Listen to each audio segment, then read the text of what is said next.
stack. The list is also open. If you would like to get on the list, it is 3 cards for a donation of 29 or more.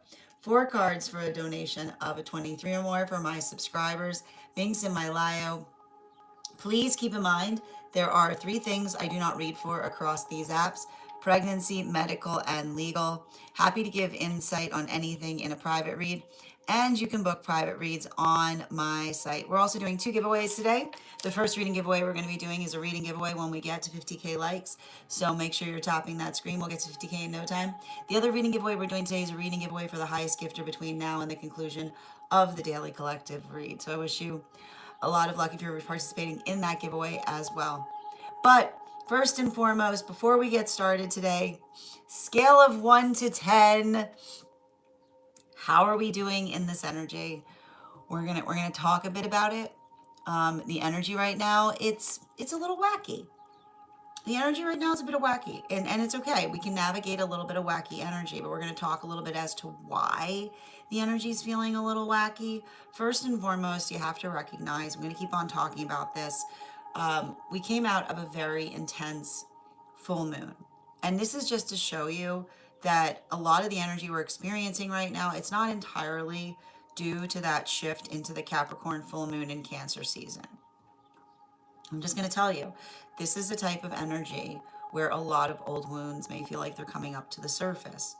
To add to that, right, we typically see this given the fact that Capricorn full moons work us into, it already is working into the space by which it shows us where we have to put work. To add to that, we also have the fact that we're coming out, we had that full moon in Cancer season.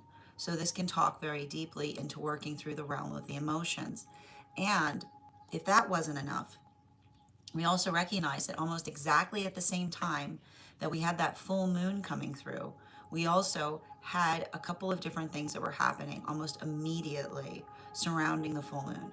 First of all, we saw Jupiter that was shifting out of Cancer into Leo. Now, Jupiter had been in Cancer for a long time, and I want to kind of describe that Jupiter in Cancer works us through the deep diving into the self, right? It's being able to explore the self in a deeper way to find a better anchor, right?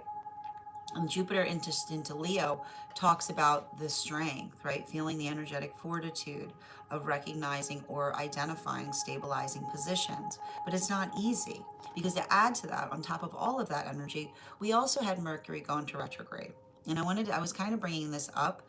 I don't mind a Mercury retrograde in Cancer season, because this is just to show you the fact that not all retrogrades are exactly the same. We can't just say that a retrograde is a negative or a positive. You have to look in proportionality to what we effectively see as happening as to the quality and condition by which we receive it. And I like to point out that one of the things we often see with Mercury in Cancer is how feelings can often make us feel hasty, right? We feel that inclination. We feel those, like, feelings have spurs, right? And when you think about feelings that have spurs, our own ability to effectively recognize what feelings are moving us towards versus how we immediately feel like we're reacting to them, it helps us to be able to identify and recognize how we're able to do things more effectively. So this is working into the realm of patience. It's working into the realm of understanding. And that's also why I was like, watch out for that pre-retrograde shadow period. Because I guarantee you, I feel like that pre-retrograde shadow period is going to feel more rough than the Mercury retrograde proper, given the fact that we're working through all of this energetic intensity that we're navigating as we're navigating the shift of Jupiter into Leo. We also have the fact that around the same exact time that all that was happening, we had Mars that moved out of Taurus and into Gemini, okay? And again, the thing with that is it has to do with our feeling, and I want to point this out, and I just want to be conscientious about this. Mars in Gemini can often feel like a little things, like little things that often feel like they pile up on us, right? Like that's often what we get when we're navigating Mars and Gemini energy, right? It's a lot of that. It's not necessarily one thing in particular, but it can often work through our frustration that feels compounded as it relates to like a bunch of little things that like on their own wouldn't necessarily bother us, but when you put them together, like paint a picture, if that makes sense. Okay. It's like jigsaw. It's like jigsaw pieces. It's like it's working into a lot of that space. So I want you to be conscientious about that because there's something very important that we see about this energy too in relationality to circumstances or situations that may feel like they're kind of frustrating or annoying the self in that regard. I want you to make sure that you're working through something in a way by which one's feelings feel energetically proportional to what is occurring. Because I'm telling you right now, like the one thing we just have to be conscientious about, given the fact that we've got a lot of that heavy intensity that we're navigating with that full moon energy, that we're still coming through. Because listen, like I know the fact that the full moon already happened, but we still feel it afterwards, right? We've got, and I'm going to be talking about this as it's coming up because we have a Cancer new moon coming up. But there's also something really important to recognize about the Cancer new moon that we have coming up because that Cancer new moon, the moon is actually shifting into Leo just like hours after, like almost like right after it does that move. And so that's a pretty significant transition too. So we're gonna we're gonna be talking through a lot of this now. It's also having a very deep impact depending, right, to add to all of that, it's having a very deep impact depending on whether you connect to masculine, feminine, or non-binary energy, bearing in mind this is not based on gender but what one feels most aligned to. And I want to work through some of the cards that we saw yesterday because there were some pretty interesting aspects that were coming through in yesterday's reading. For masculine, particularly, one of the things that we saw that was very important to notate was the observation of being able to see things from different perspectives. And this is what we effectively identify. And this is often why we talk about the journey. Like the journey of finding the self isn't about shedding the ego entirely. It's that one doesn't get too rigid in one's ego, right? The sign of an unhealthy ego is when it's overly rigid. And and when when it's overly rigid for no rational reason. And you've seen people like this, right? Like someone who just like holds really firmly to something for no other reason by which it feels good to hold it. And it also is working through the journey of recognizing that when we're embodying something, we don't feel like we need to pervasively defend it, particularly in relationality to how we feel related to energy, right? Like there you'll see somebody like screaming from the rafters that masculinity needs to be defended, recognizing that they've never seen masculinity before, right? Like they've never, you don't need to articulate. The way you defend something is you embody it, right? And it's like when you're screaming from the rafters that something needs to be defended, never have you never even seen it, right? Like you recognize it. Literally, it's like it helps another person understand how distant you feel from it.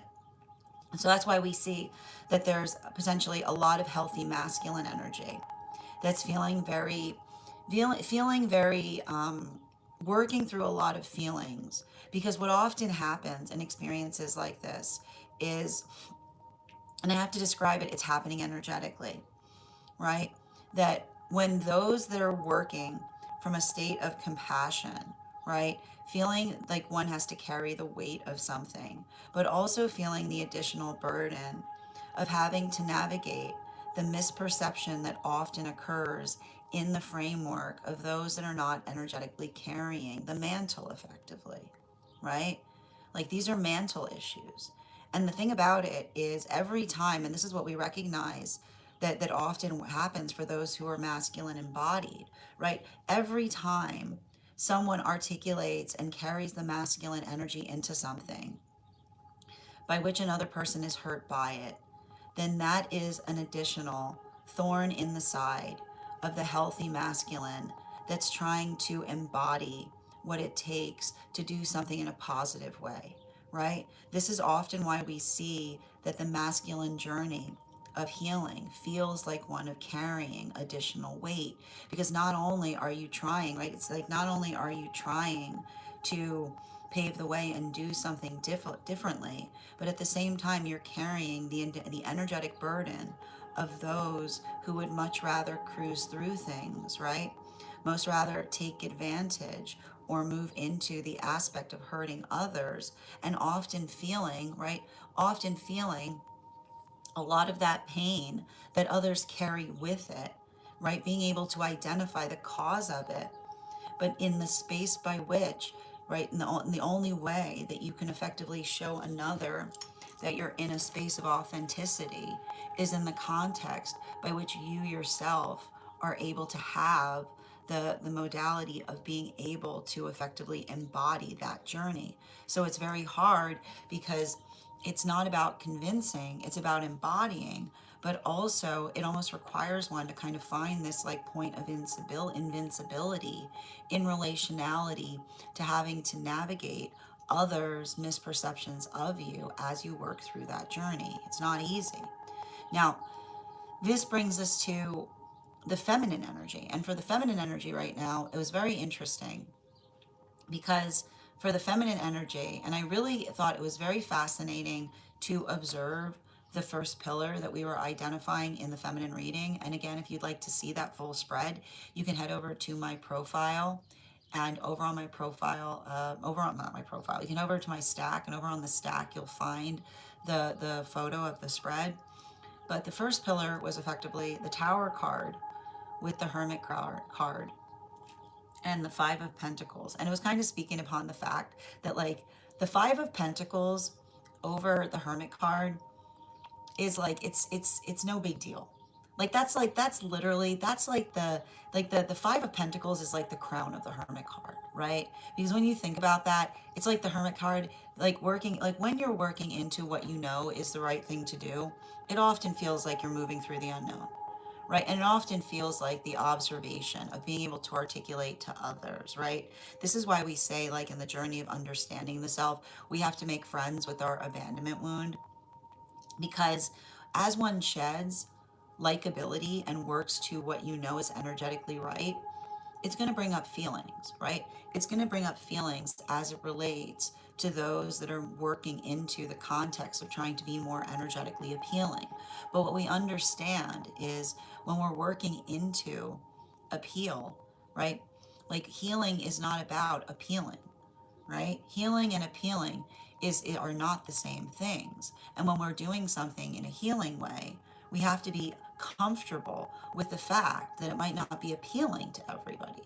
So, and I think that that's what's interesting about it, because you see feminine energy that's working through the modality of healing, and then what are they experiencing? Someone being like, you're not being very appealing like that, and being like, what gave you the idea that anything, right? And that's the thing about it. When another person articulates that you're not energetically appealing, what they're really doing is they're showing you what their priorities are, right? And in the observation of being able to see what another's observations are, right? Then you're able to identify what feels like it is fortifying. You're able to identify what feels like it's moving in a productive fashion versus what feels difficult, detrimental, frustrating, things that effectively identify and need that space of effort.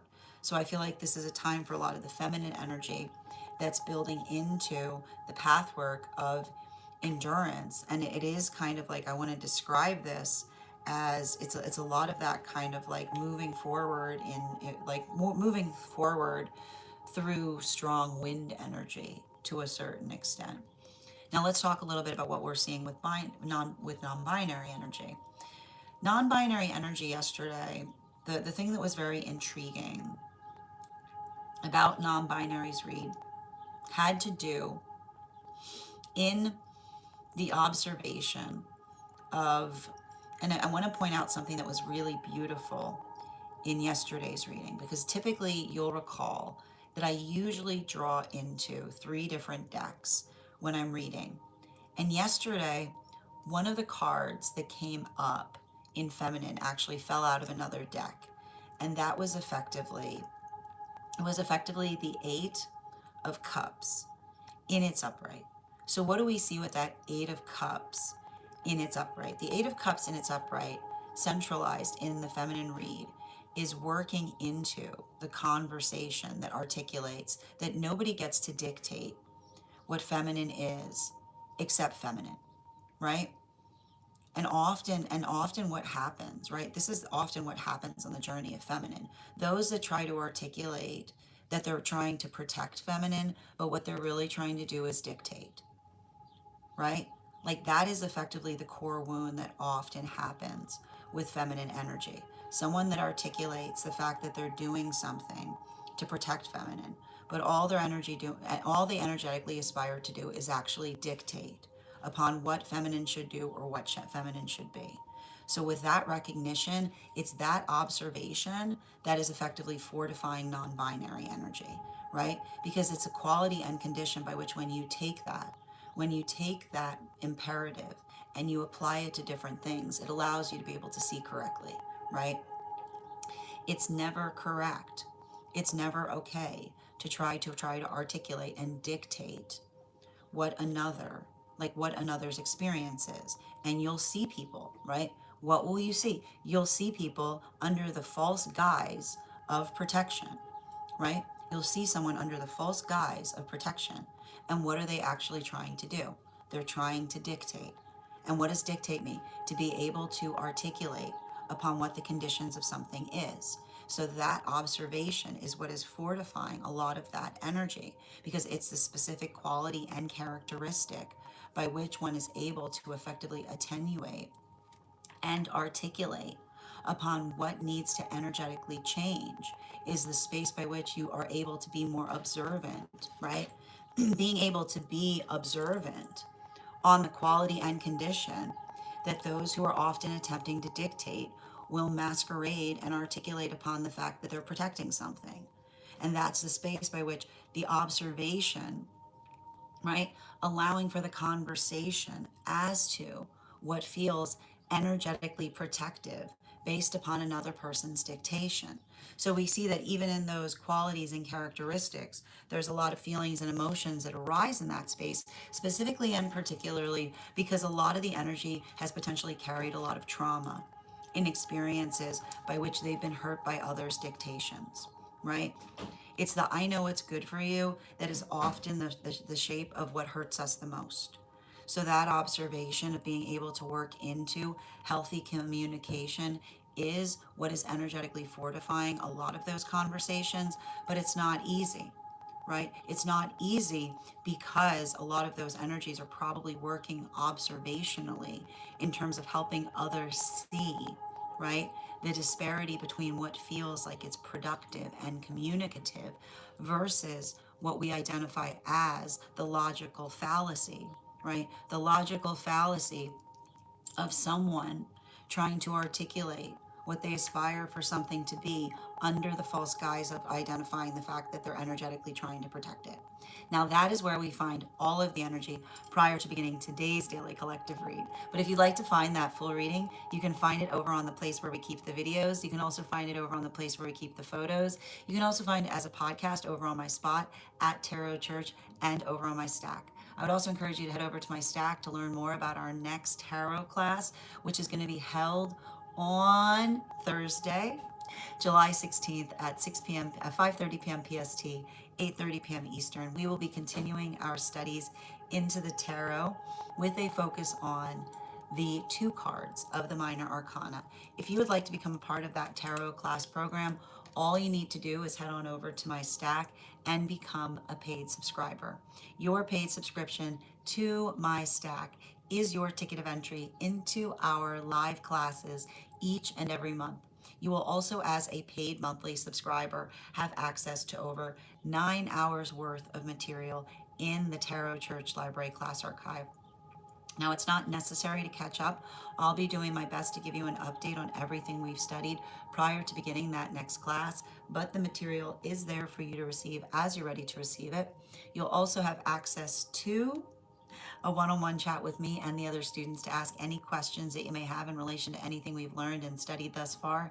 And if you become a founding member, not only will you receive a discount on the full year's worth of readings, but you'll also have access to over 20 hours worth of material in the Tarot Church Library class archive, as well as the opportunity of receiving a complimentary mentorship class with me, where I will meet with you personally to assess where you are on your own personal tarot journey and give you the best insights in terms of how to utilize those classes to the best of your advantage, moving towards your tarot goals going forward. One of the things I try to do in these classes was make them accessible to the absolute novice tarot reader as well as the seasoned reader. There's definitely something there for everyone. Don't let your lack of experience or your robust experience prevent you from joining us in these classes. And even if you don't become a paid subscriber to my stack, I would encourage you to follow me there to stay up to date on any new offerings or services. I also post my weekly newsletter there, which will let you know about my in-person events, as well as my online live schedule and my mystic meditation articles, which will give you updates on everything we've been seeing energetically in the cards. I just wrote one recently on this full moon that we're navigating currently. Finally, I want to let you guys know that on top of my standard life path readings, I also offer mentorship classes. These are for any of my students seeking a more personalized educational experience with me. I take a very limited number of students for this reason, as those classes are focused on each individual's personal spiritual goals and journey work. Those classes can be purchased on an individual level or as a monthly class series, weekly or bi-weekly, as your schedule permits. Also, for my students that are seeking more consistent weekly tarot support, I'm very happy to offer weekly tarot insight packages. That is a package of 4 30-minute reads, again, weekly or bi-weekly, as your schedule permits, so that you can stay more consistent on your personal journey at a discount, as well as my dream interpretation readings, which you can purchase per dream or as a series. Now, if you purchase a series, I would encourage you to start to keep a dream journal, as we will meet weekly or bi-weekly with that journal and utilize the tarot to understand the key themes and messages coming towards you in the dream space. But let me know in the comments how this energy is impacting you personally, because it is going to hit everybody just a little bit differently. That said, we are going to get started on personal readings today. I will stress I am keeping the list very short today. So if you would like to get on the list is open. It is 3 cards for a donation of 29 or more, 4 cards for a donation of 23 or more for my subscribers. Things in my bio. Please keep in mind there are 3 things I do not read for across these apps: pregnancy, medical, and legal. Happy to give insight on anything in private readings, and you can book private readings on my site. We're also doing 2 giveaways today. When we get to 50K likes, I'll be gifting a reading back to the collective. So make sure you're tapping that screen and we'll get to 50K in no time. The other reading giveaway we're doing today is a reading giveaway for the highest gifter. So I wish you a lot of luck if you're participating in that as well. Also, for those who are joining us over on the place where we keep the videos, you can also get on our list today via my tree that has links in it in my bio. I'm going to take a moment to read over some of the comments that came through as I was reading. Absolutely. And Dada, thank you so much for sharing the live. Always appreciate when you guys share the live. I'm doing well, Alexandra. How are you doing today? Grand Rising, Nicole.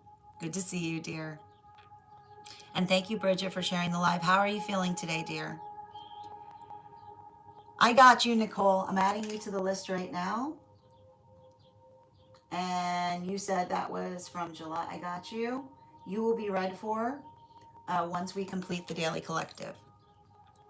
Hi there. Excellent. And thank you for sharing the live, Bridget. Always appreciate when you guys share the live. How you doing today, Avatar? Elvia, thank you for the follow, dear. Absolutely. Interesting, Alexandra. Well, post your findings in the disco. Carly, thank you for the follow.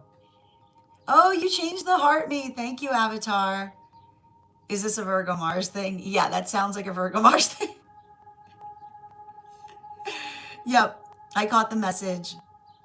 Oh, interesting. Did it help?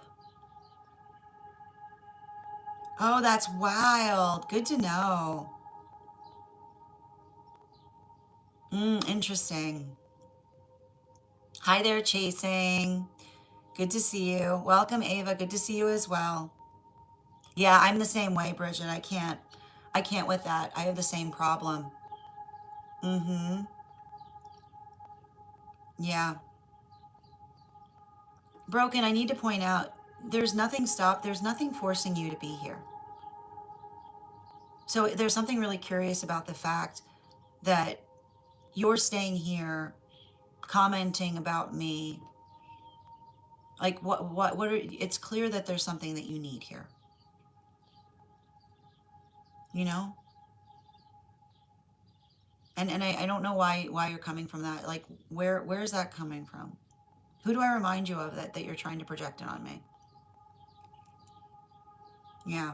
Hi there, Logan. How you doing? Blessings to you as well. Dada, thank you for sharing the live. Always appreciate you guys share the live. How you doing today, Ash? How you doing? Welcome. I don't like to call it. Listen, we're not going to call it an abyss. It's not an abyss. It's not okay. Thank you. You know, there's something liminal about this energy, which says to me it allows for the ability of new things to be forming in the space of it. Oh, and thank you, Dia, for the compliment. I appreciate you.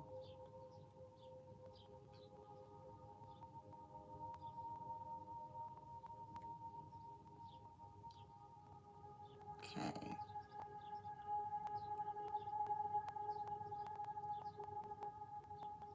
absolutely. Hold on a moment. I will point out I have a very firm rule in my chat spaces in relationality to non sequiturs. If you're posting things in my comment spaces that are not full thought forms, I will remove you. And that's because you have to understand it's very self aggrandizing to be posting non sequiturs. Because all you're trying to do when you post non sequiturs is you're trying to get others' attention by being ubiquitous, right? Not making sense is not an attention strategy. If you want to communicate, all you need to do is have logical thought forms.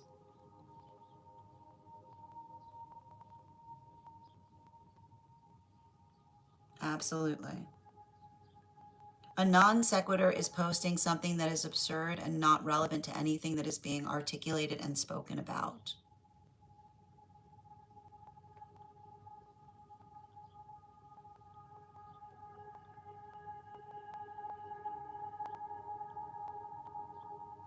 Hi there.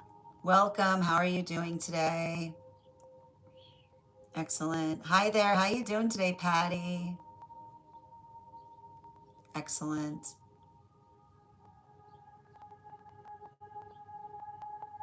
Excellent. All right, let's continue right now. How are you doing today, Matthew? Oh, I'm so glad to hear you're feeling better today, Bridget. And Veronica, thank you so much for the follow.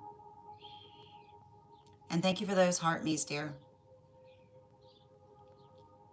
Really?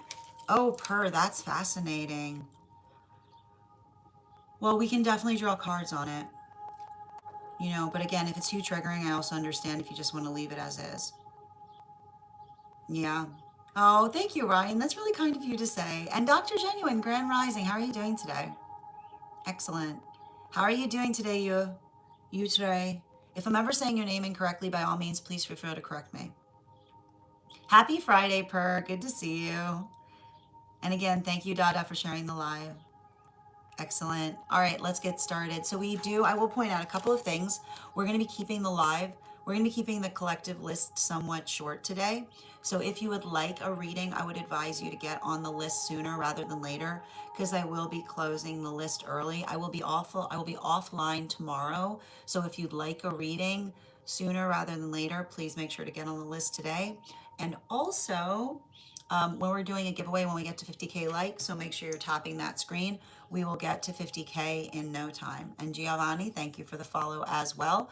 The first person we have on the list for today is going to be, I've got Alexandra.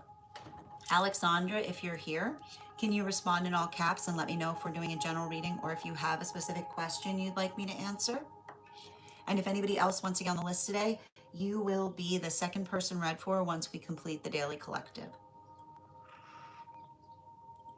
How are you doing today, dear? Good to see you. Excellent.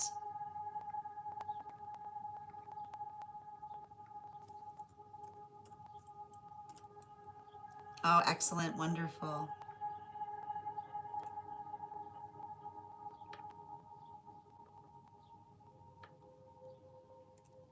I'm voting for outs. Everybody votes for outside tea. While we wait for Alexander's question, let's warm up those intuition muscles with an intuition check. I've got the animal oracle cards here. We're going to count back from 10. And when we get to 1, I will reveal the card. 10, 9, 8, 7, 6, 5, 4, 3, 2, 1. We got the otter. We'll do that again after the next reading. I'm doing well today, Naruto. How are you doing? And thank you so much, Andrea. I appreciate that. Welcome from Argentina. Hi there, Anita. Hope you're having a beautiful day. And welcome as well, Baiju. Excellent. All right, let's get to it. Alexandra, did you post your question, dear?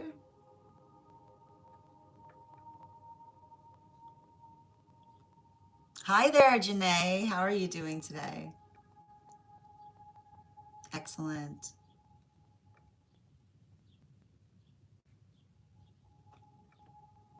Where'd you post it? No, it's okay.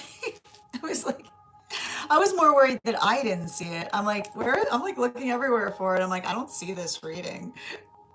Oh, I'm so glad to hear that. Excellent. How you doing today, Teresa? And welcome as well, KSK.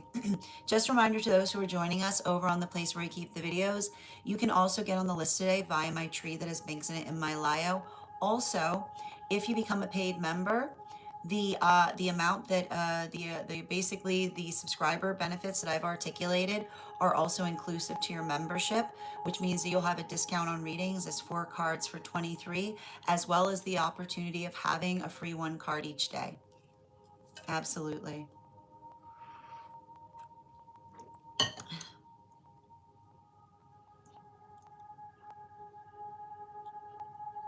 The Musician or the Great Mother by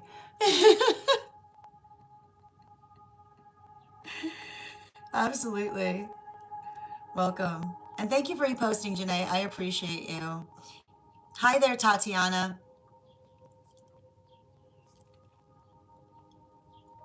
Tatiana, we would have to do a reading on it because it would effectively have to be a case by case basis. You know? Either yeah, I have to point out this is often one of the things that the tarot is very good upon is being able to energetically navigate the nuances of complicated circumstances or situations. Yep. It's okay. And Rich Rising, dear. Good to see you. Excellent. Listen, I want to point, it's not your questions are never too long. Your questions are exactly as long as they need to be. So I don't want you worrying about the length of the question. The one thing I would ask is if you feel like you need more time to write out the question, what we could do is we can do the tarot astrology and then we can do a reading afterward. So I don't want to make you feel pressure if you need more time to write something out. You just let me know what you would prefer to do there, Alexandra. Oh, you see the question? Perfect.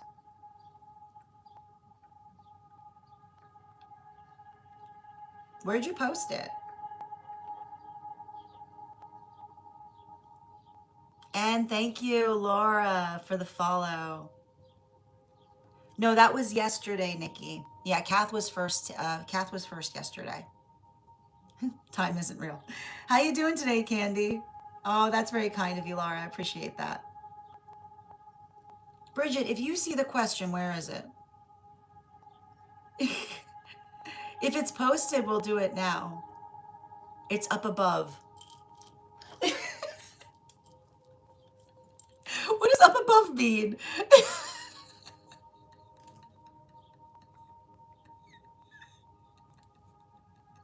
Can you be more specific? In the chat, which room? It's up above.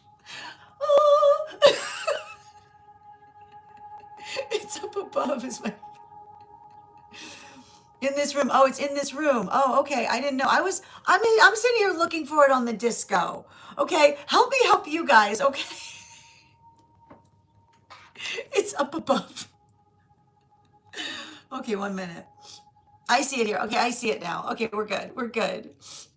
Perfect. All right, I'm going to pin up the question here. It's up above. All right. Excellent. Yeah, exactly. Ryan, welcome to Mercury retrograde in Cancer. All right. We're doing, I'd love advice from my guides at this given time on the path, please. That's not, you said it was a long question. That's not a long question. I was expecting. You said a long question, which is why I assumed I was looking in the disco. I was waiting for like a thesis statement over here. That's not a long question. I can drink more coffee. I got you guys. Make sure to give Alexander some love. And again, if anybody else wants to get on the list right now, it's a lovely time to get on the list. You'll be the third person read for today, and you'll be the second person read for after we complete the daily collective. Can I please have, let's see here, 4 cards of advice in relation, oh, okay. You guys want to come out? All right, never mind. We've got a bunch of cards out. Short answer, long cards. Mm-hmm.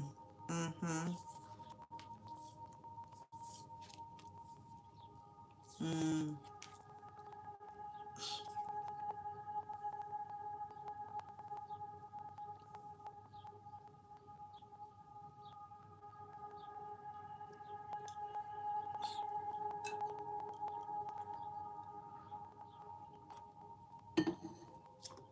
So I want to work you through. Um,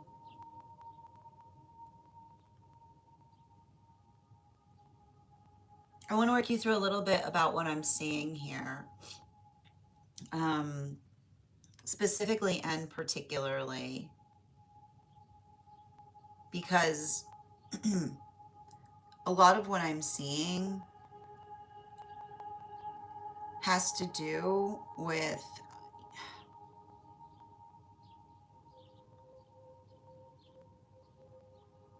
you know the thing I want to the thing I want to kind of identify is I feel like I see you having to like work through and experience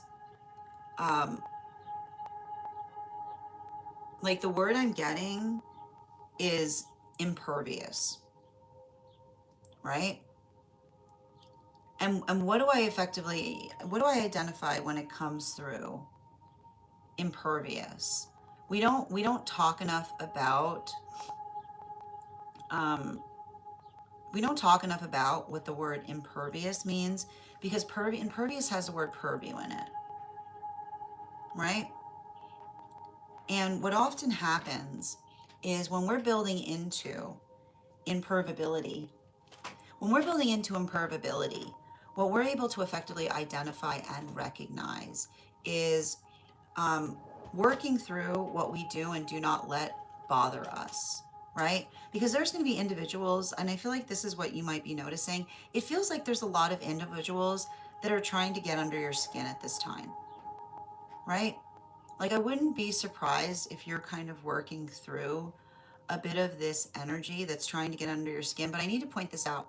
When you notice someone trying to get under your skin, that's it, right? Because it shows the quality and characteristic of what is identified as immaturity. And the thing about it is I just keep on seeing your guides saying you don't have any time for immature business, right? Like that's the message I really want to write down for you. Hold on. And I think, the thing about it, and I just want to stress this.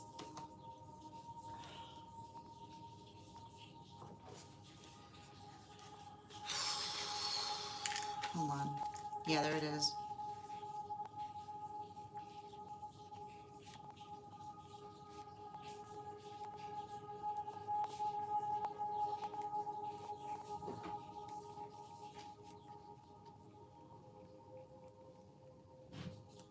Yeah, when I identify that you don't have any time for immature business, what I'm effectively identifying there is I feel like that this is you becoming professional. And the thing about it, and what I also recognize is, and the thing that's wild about professional is having to energetically walk away from anything that is like, if you want to be professional, you have to walk away from anything that feels petty, you know?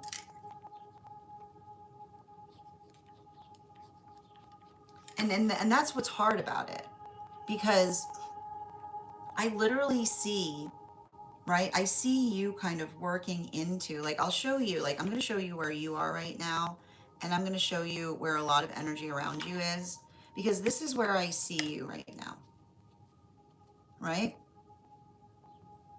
Like, and these cards are incredibly important, right?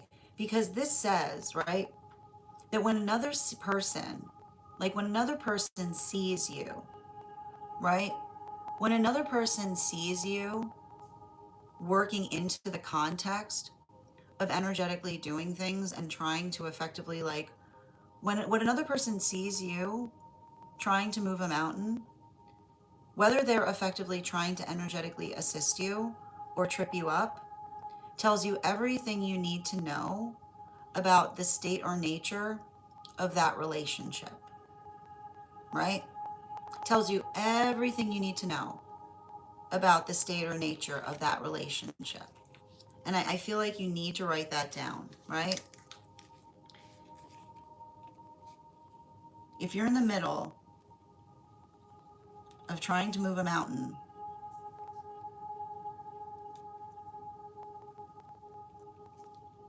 is the energy around you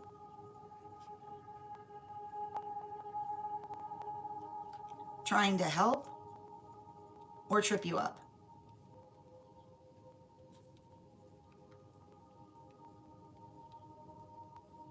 Because I feel like that's the only, and here's the thing about it. I don't want you worrying about the why, right? Because you have to understand that when you start getting too obsessed with the why, right? That's the petty energy, right? The petty energy, right? The petty energy that effectively demands attention wants to have you in your headspace. But and I know this sounds wild, right? Because I know that you're not the type of person that thinks like this. But the petty energy that would effectively literally trip you up so that you would have to sit there and wonder why they would energetically do something like that, right? Now they have all your bandwidth, you know? Like that's the sound, like that's literally the sound of saying, like somebody saying, like, I bet you wonder why I tripped you. That's the answer, right? I bet you wonder, right? I bet you wonder why I tripped you, right? Because now I have, right? Now someone articulates to say, now I have your attention, right? So I want you to be conscientious about that. I want you to be conscientious about that. I want you to effectively work through it. I want you to identify and recognize what you yourself are effectively trying to energetically work through, but not just what you're trying to work through. How, right? The best way that one is effectively able to energetically apply into something here. Because everything I keep on seeing in relationality to something that you're energetically working upon, I just keep on seeing you're doing a lot of that heavy lifting. And a lot of that heavy lifting that I'm energetically seeing there, it's requiring, right? It's requiring a lot of that effort.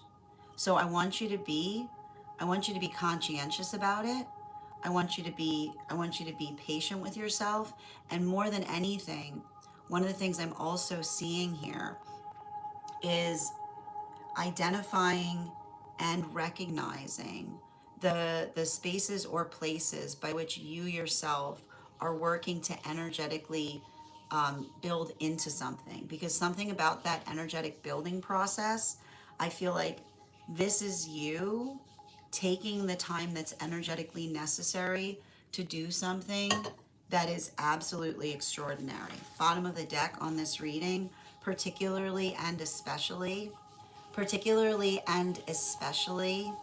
with this Four of Pentacles in its upright. There's something very important that I'm seeing there, as it relates to working into the context of what you are and are not available for. Because, and I remember how I said something that it feels like hasn't come to you. It's not the fact that it hasn't come to you. It feels like there's an energetic, it feels like there's something changing. It feels like there's something that is moving towards you more slowly than you can anticipate.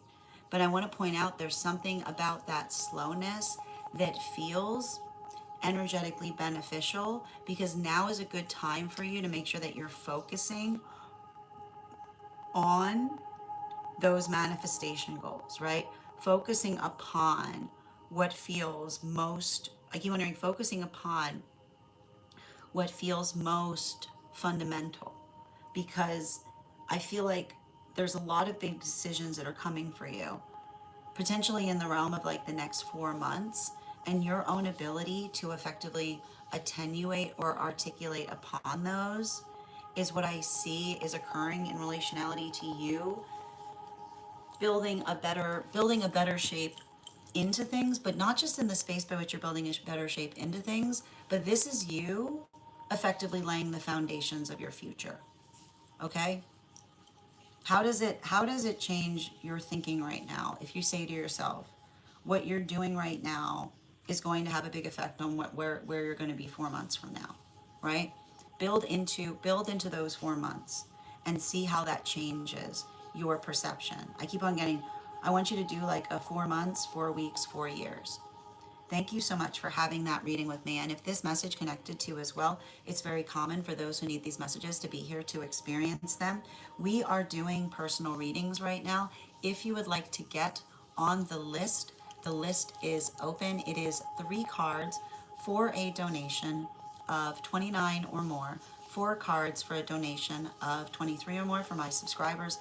Links in my bio. Please keep in mind there are 3 things I do not read for across these apps: pregnancy, medical, and legal. Happy to give insight on anything in private readings, and you can book private readings on my site.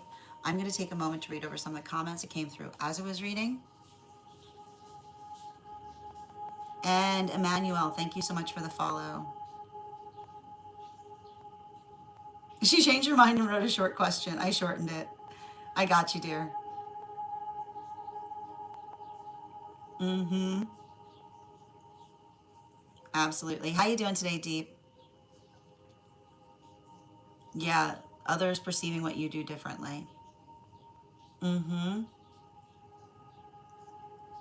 Hi there. And LA, thank you so much for the follow. And thank you for sharing the live, Francine.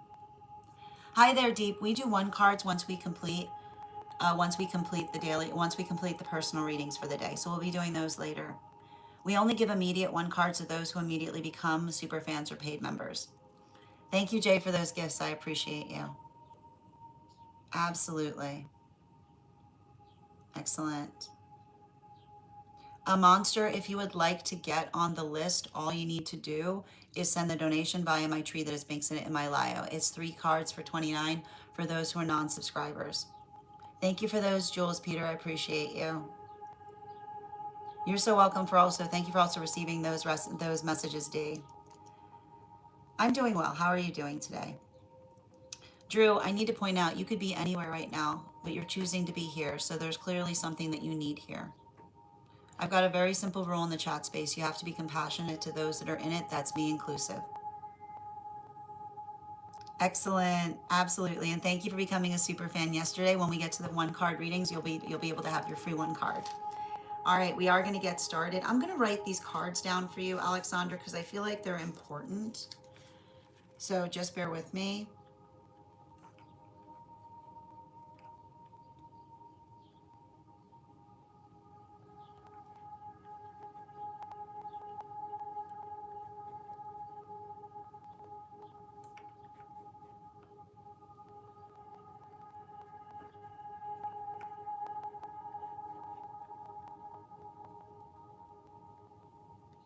Excellent. All right. It's okay. It happens. No worries, Nikki. As I mentioned, friends, we are going to get started on today's daily collective. But if you would like to get on the list for today, the list is open.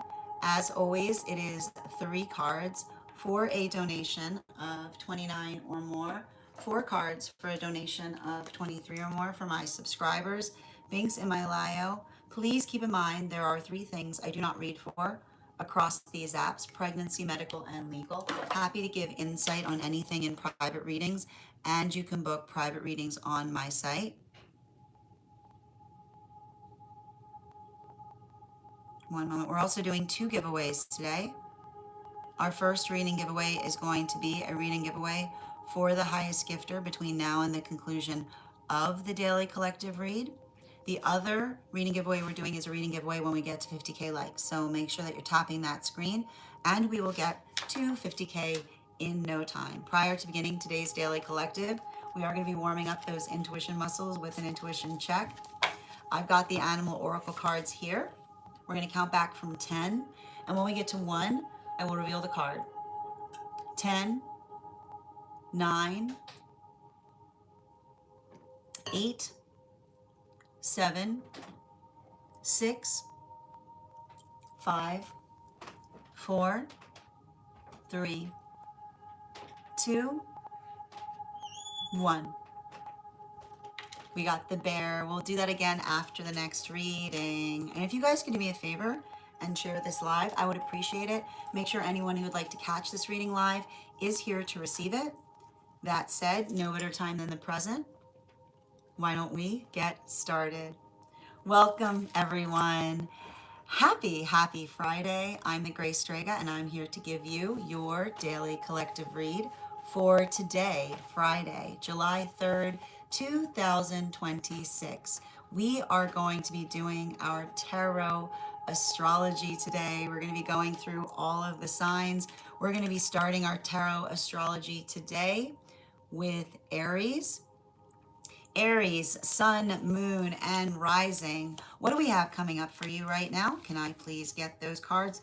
We've got 4 cards coming out for Aries. Listen, I'm okay with it. I don't know if you recall, the last time we did this reading, we ended with Aries, and there were a ton of cards there. There were a ton of cards. So the fact that we've come down, like, I need to stress, even though there's 4 cards here for Aries, there were, like, I think you guys remember, there was like 8 last time we drew. So this is like Aries calming down. Aries calming down.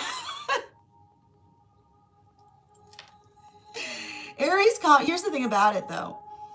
Aries calming down is Aries buckling down. You know, that's the thing about it. Aries calming down is often Aries buckling down. And here's like, Aries never calm. Aries, you know this about yourself, right? Aries has never come, dare you? How dare you? Don't you ever tell an Aries to calm down. Don't you ever tell, who told an Aries, don't tell an Aries to calm down. Aries calm down, Aries buckle down, right? Aries don't calm down, they buckle down. And often Aries will buckle down in the space by which another person tells them to calm down. Because you have to understand that Aries work really hard. Aries work really hard on their frustration. And the thing about it is, when you see an Aries that is upset about something, right, especially an older Aries, that's the tip of the iceberg right there. Okay? Like, that's always, that's the tip of the, that is the tip of the iceberg. Okay? And this is why you never tell, right? You never tell an Aries to calm down. Okay? Because when you tell an Aries to calm down and you're experiencing the tip of their iceberg, right? Right? They will present you, right? They will show you their energetic work as to what's got them so upset, right? Like the next thing you know, you tell an Aries to calm down. The next thing you know is you got a thesis project. You got a thesis project on your hands. All right? Like that's that you don't even know it. Like I can't just don't do it. I don't know who did this. I don't know who did this, Aries. You better hold an Aries. You better hold an Aries anger preciously. You got to hold an Aries anger preciously, man. Because the thing about it is, and this is the thing about it, like when you recognize that the sound of an Aries, right, the sound of an Aries like upset is like the rumble of thunder, right? When you recognize that Aries spend most of their time working very hard, to suppress their feelings about something, is when Aries articulate about something, it's usually because they're asking help with it, right? That's the thing you have to understand, right? Like that, like Aries don't pop their tops without a reason. Aries pop their tops because they've been navigating, they've been doing everything for everybody, right? And sometimes the Aries needs help. So I would say this to those with Aries placements. And do you see what's happening? Do you see? Do you see what's happening to my throat? I know. Aries is like, how dare you? I know. Use your words. Use your words, Aries. Articulate. Find. Give someone the solution. And see what they do with it. Because here's the thing about it, and I know this about my Aries. I know you guys, you're very solution oriented, right? And the thing about it, Aries usually get very upset when they see something unnecessarily convoluted, right? Because Aries are not lazy. They like to get things done. And they get very exhausted in dealing with others' convolutions. And what are others' convolutions? Somebody who effectively makes something incredibly complicated to avoid having to do work themselves. So I feel like this is a lot of like, right? If that's occurring, right? Give the gift, right? Make it easier. And that's the thing about it. Most people like I know, listen, like Aries understands that there are literally energies that carry feelings. Like literally Aries will be like, why does that person like not like you? Because I made it very easy for them. I made it very easy for them and they didn't like that. Right?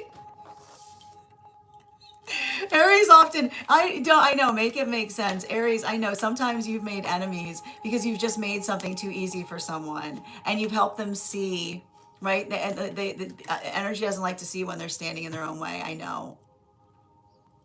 You are helping, right? But here's the thing about it. Make sure, like, again, offer a solution before you start, like before you start, you know what I mean? This is a deeply Aries card here, right? Like make sure that make sure you offer solutions before you embark. Is what I keep on getting. Let's continue right now. Next sign we're reading for today. Next time we're reading for today are our Taurus. There's first one's transverse. That's nice. Here's the thing. I think Taurus like transverse. I like Taurus like transverse cards. I'm never worried about seeing a transverse in a Taurus place in a Taurus read. What do we got here? Taurus. Taurus is like, I can't hear you. I'm on vacation. I'm on vacation. Taurus is away right now. Look at this. Look at this. Taurus is away right now. Your call is very appreciated. We will get back to you on the next business day. This is literally Taurus is gone. You can't find a Taurus today. You can't like Taurus. Your call is very important. But here's the thing, and this is the thing about it, like because this is the thing about like Taurus. You understand. Taurus, you always notice, you can always find a Taurus because they always know. Taurus are very smart. They know to go on vacation before the vacation starts, right? How's that vacation before the vacation start going for you, Taurus? Because you know that here's the thing about it. Taurus hate vacations. Taurus hate vacations because, right? What happens before a vacation? Gets real busy, gets real chaotic, right? And this is why you'll often see, right? I guarantee you, go find the nearest Taurus, right? They're already on vacation, right? Because Taurus have figured out that the best time to go on vacation is before the vacation starts, because that's when everything, right? That's when everything gets absolutely ridiculous. Okay.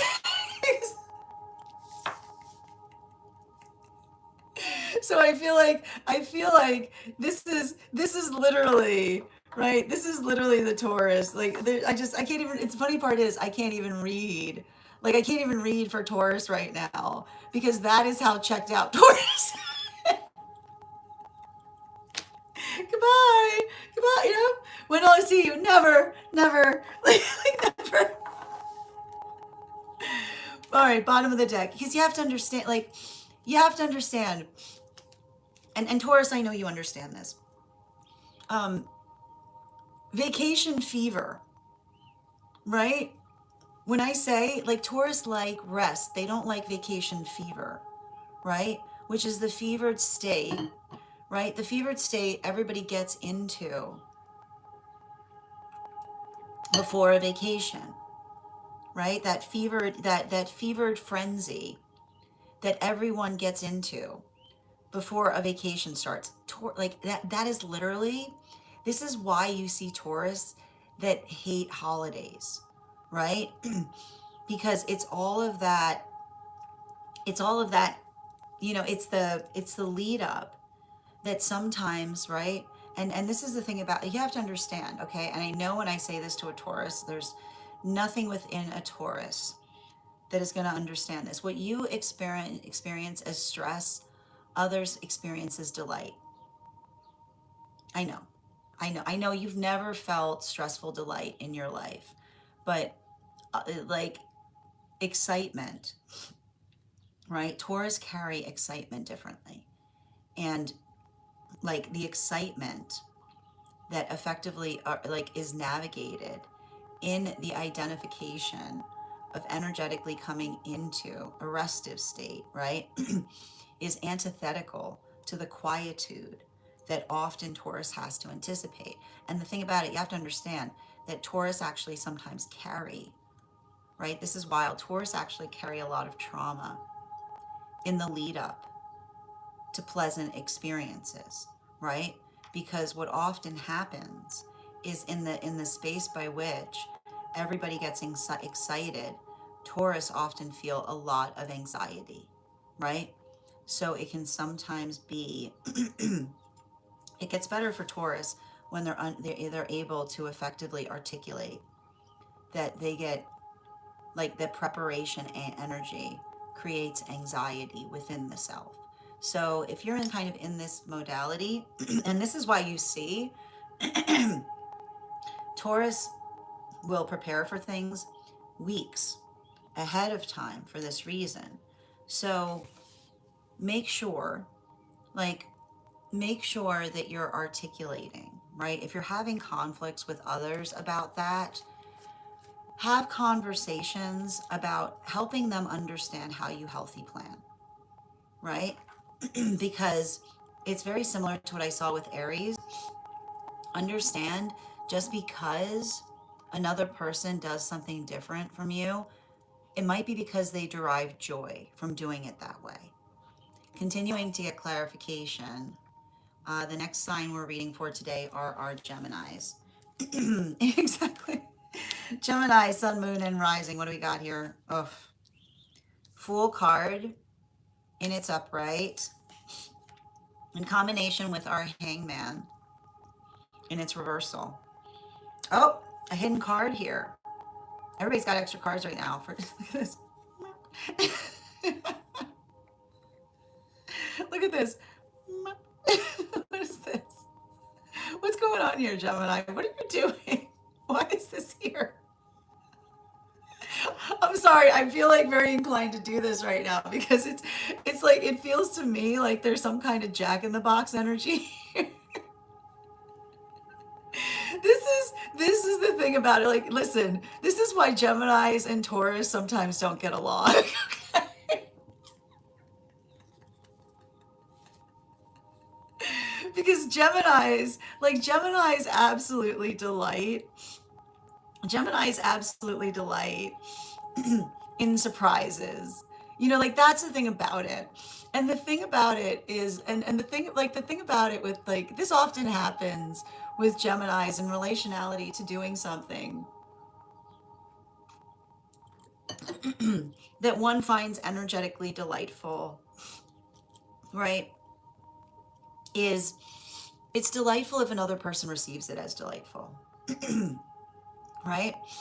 The modality or the experience by which one is energetically working through things is amplified and articulated by the delight that we energetically generate from it. And I like to point this out.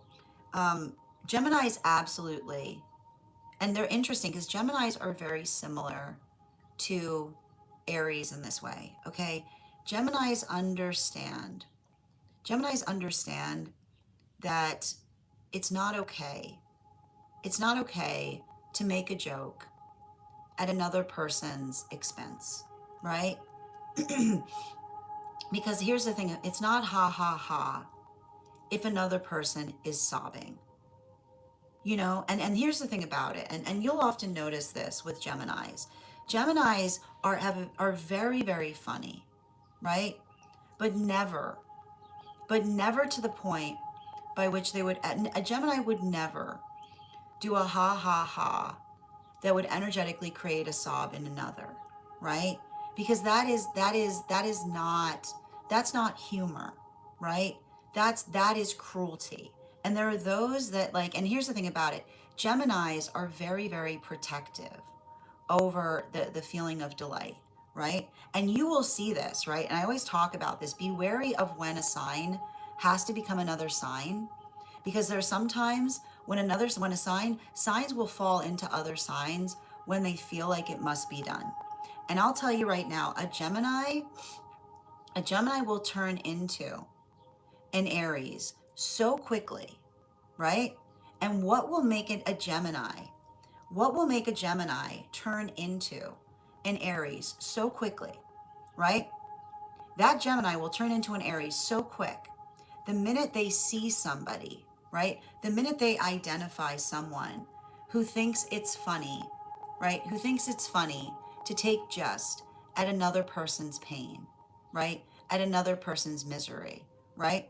You will see a Gemini turn into a warrior so quickly, right? You will see that Gemini suddenly become, right, the most focused person. And the reason is because the Gemini is literally, they're doing it not only, and they're doing it not only because they feel it's the right thing to do, but because they feel, right, because they feel like they're defending, right? You can't do something, right? They're defending humor, which says you can't do something awful and then try to claim it's funny, because that is offensive, right?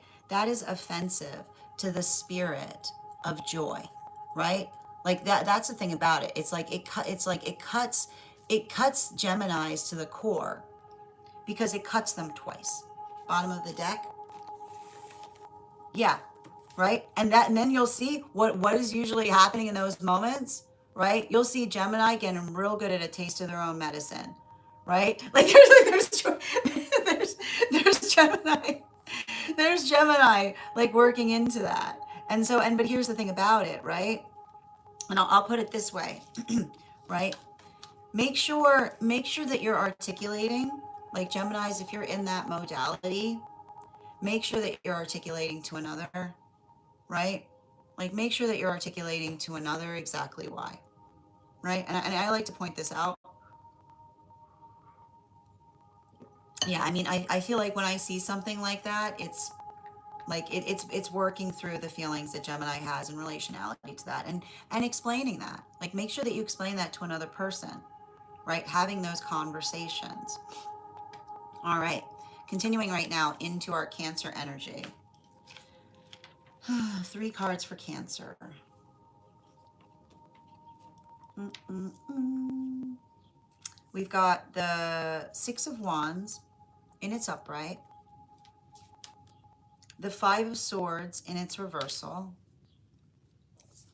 and the Ace of Cups in its reversal.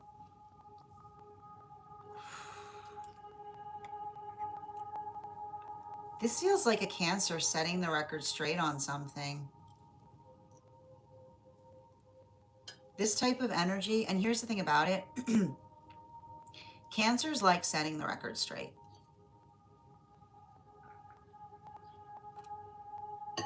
And you have to understand the reason that Cancers like setting the record straight is because Cancers, and you know this about yourself, Cancer, Cancers are self-effacing to a fault, right? Like there's the best Cancer you know, refusing to take credit for something that they're energetically exceptional at, right? Like there's that Cancer, there's Cancer continually decentering, right? Like continually decentering, right? And then in the context by which they're decentering, they're often building into the force of energetic appreciation that often works to identify and recognize what we ourselves are working to identify and reprise. And what I'm seeing there that feels what I'm seeing there that feels so foundational is it's the observation of energetically working through things. And when we're energetically, here's the thing about it, when we're energetically working through things, we're trying to do things as effectively as energetically possible. And that's why we often see, like you often see a lot of Cancerian energy working into that space. But when Cancerian energy sees someone, right? When Cancerian energy sees someone taking advantage, right? When Cancerian energy sees someone taking advantage of another person's quietude, right? When Cancerian energy sees another person taking advantage in that way, that Cancerian energy will step up and set the record straight so energetically quickly, right? Because Cancerian energy, more than anyone else, understands, right, what often happens with the selfless energy, right? Because the selfless energy will often be moving through things, and others will effectively, right, articulate or make energetic claims. And there you see selfless energy just effectively like taking the slap on the face and walking away. And that's exactly the sound the person that will step up as they see someone take a slap that wasn't even their slap to take in the first place. The person that will usually articulate and set the record straight is going to be the Cancerian energy, right? Because they know, right? And this is why it's triggering, because you more than anyone know what it feels like to be in those circumstances or situations where others, right? Where others try to effectively articulate or do something, right? Because simply because they know they can, right? And so this is interesting because I feel like that's the space by which we see a Cancerian doing that on another's behalf. You deserve it too, right? You deserve it too, Cancers. Like you also defend, you would deserve to be protected as well as you protect others. Continuing right now for Leo, first card coming up. We've got the Sun card in its upright. We've got the Justice card in its upright. Wow. Jeez Louise. We've also got the Knight of Wands in its upright. So let's talk a little bit about what we're seeing with this energy. In relationality to working into the context of how we energetically arrive into things. And I feel like the thing I keep on seeing right now for Leo energy is particularly with this Sun card and its Justice card and a Justice card in its upright. How do I describe this? When I see Leo energy,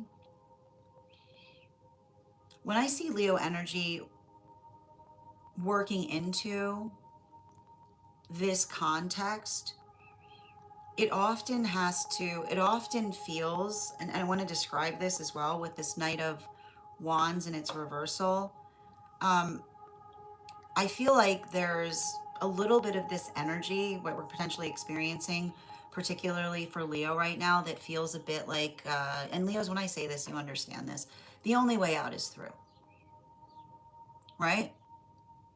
Like when I say the only way out is through, it hits a little different. Like it hits a little different for Leos, because you have to understand, Leos don't like cutting corners, right? Leos don't like cutting corners. And when I articulate the fact that Leos don't like cutting corners, it's because, right? Leos often try to do things because Leos often think about the life outside the self, right? And here's the thing about it. If everybody cuts a corner, right? Then there's no corners left. Right? There's the whole thing about it, right? If everybody cuts a corner, where'd the corner go? Well, there's no corner anymore. Why? Because everybody cut it, right? Everybody cut it. And so you'll often see this, and you'll see this, right? People get annoyed at Leos because there's the Leo, and everyone's like disregarding something, right? And then you've got the Leo paying a lot of attention to something that's energetically disregarded, right? Because you have to understand, it's understanding and navigating from a space of compassion is the space by which we understand and recognize that is working into the context of allowing things to grow. And one isn't energetically perfect with it. But I feel like what I'm seeing for a lot of Leonine energy right now is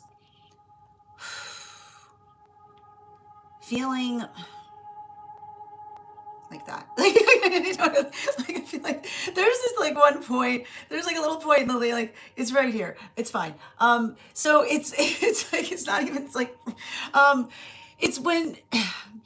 it's when another person isn't energetic. It's like when another person isn't taking into consideration the full context of another person's headspace, right? And this is the thing about it with Leos. Like Leos are very, there's the best Leo you see, giving everything the benefit of the doubt, right? And then the thing is, when a Leo reaches the point by which they're working through something and they're observing it beyond a doubt, right? Leos, like, Leos aren't devastated by that. They're energetically fortified by it. Like, that's the funniest thing about it, right? Because, like, the thing is Leos have no toleration for flagrancy, right? It's the flagrancy. It's the flagrancy. And the thing about that you identified is when another person is being energetically flagrant, then you recognize or identify, right? When another person is being flagrant, then they're not being energetically honest, right? It's not the space by which another person is being conditional and trying to effectively do something. But, and you have to understand this, like the shape of losing, like the shape of losing a Leo is when another is trying to get away with something, right? Because there's just a Leo, right? Like, what are Leos known for? Eminent domain, right?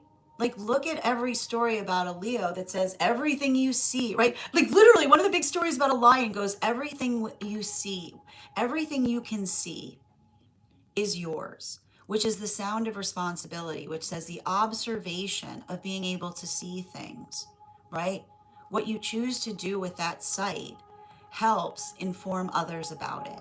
So I feel like there's something about that because you'll often see this, right?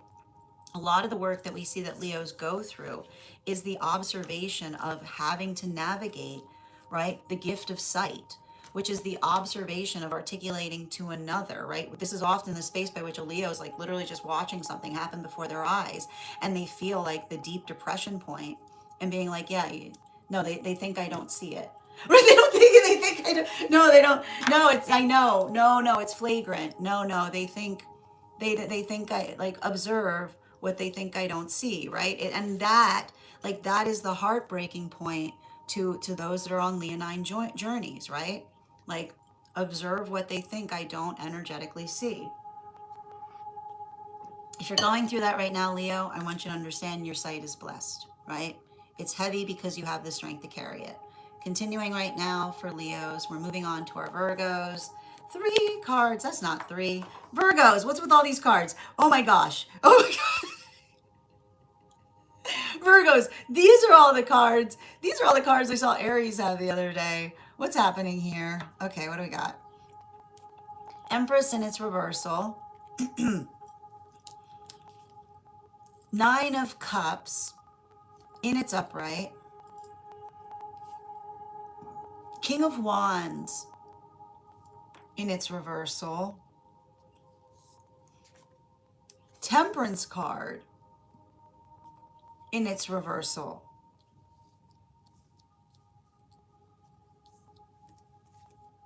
Wheel of Fortune in its reversal.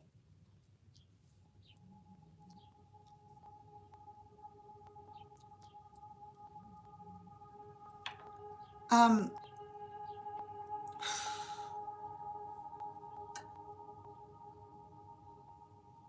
ah, man, these are heavy cards, Virgo. Let's talk about it. So,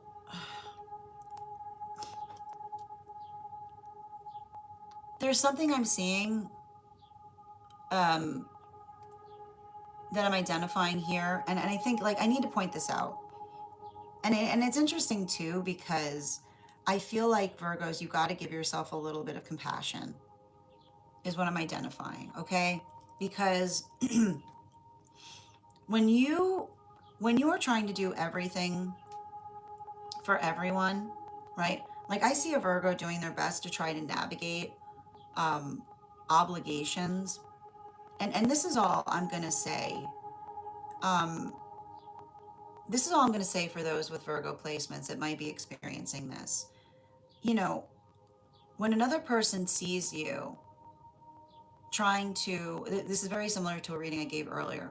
When another person sees you trying to move mountains, right? The space by which, like the space by which they effectively try to articulate or help you, right? is often, versus trying to effectively take it personally that you're doing it, it tells you everything you need to know about that individual, right? Because here's the thing about it. When we are really busy, right? That's us standing on business, right? And here's the thing about it. When you are really busy and you're standing on business, right?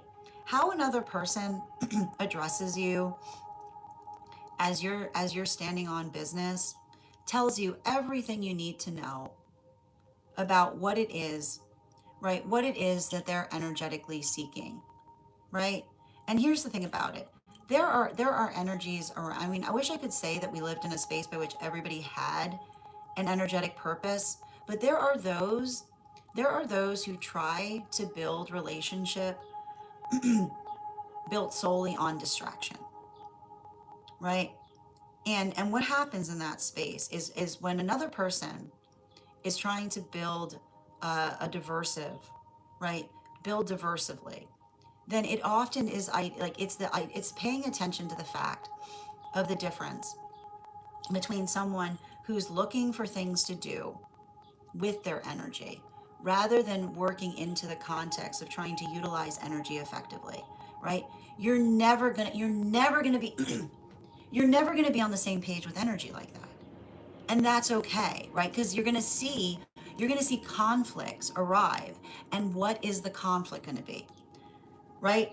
There you are standing on business, and someone's going to articulate that you've got the wrong priorities. But the question you need to ask yourself when someone tells you that you have the wrong priorities is to say, what you have to pay attention to what they are prioritizing, right? That observation, the minute that someone says to you, don't take it, don't be offended, right? Don't be offended if another person tells you that your priorities are misaligned. Pay attention to before you don't find out what their priorities are first. Okay, find out the priority check, right? Like, let's all just be clear on what the priorities are here, right? Because that's often, right? This often is what I see that happens with Virgo energies, right? Getting in these argumentation points, these silly argumentation points in relationality to energy, articulating that you're prioritizing the wrong thing, failing to recognize or identify. If another person can't identify what they're prioritizing, that's not a conversation that you should be having with them, because maybe they're prioritizing diversion, right? Like that is what you have to identify, right? Before you get upset by another person's criticism, identify what it is they're prioritizing. Thank you so much, Virgos. Continuing right now, Libra. Libra, Sun, Moon, and Rising. Can I get 3 cards, please? What do we got here? I've got the 8 of Wands in its reversal. We've got the Judgment card in its reversal. And we have the Queen of Pentacles in its upright. This feels like a lot of energy being very protective about something, is what I keep on getting. And you have to understand, and this is the thing about it, is, and here's the thing with Libras. Libras have this quality of pushing buttons, but knowing what is a bridge too far, right? Libras make it their energetic business to know what a bridge too far is, right? There's the best there's the best Libra. It's funny, I was trying to say Leo, but there's the best Libra, being very, very sensitive on what everyone's bridge too fars are, right? Because the reason you have to understand this is Libras are very protective. Libras are very protective about those that they care about.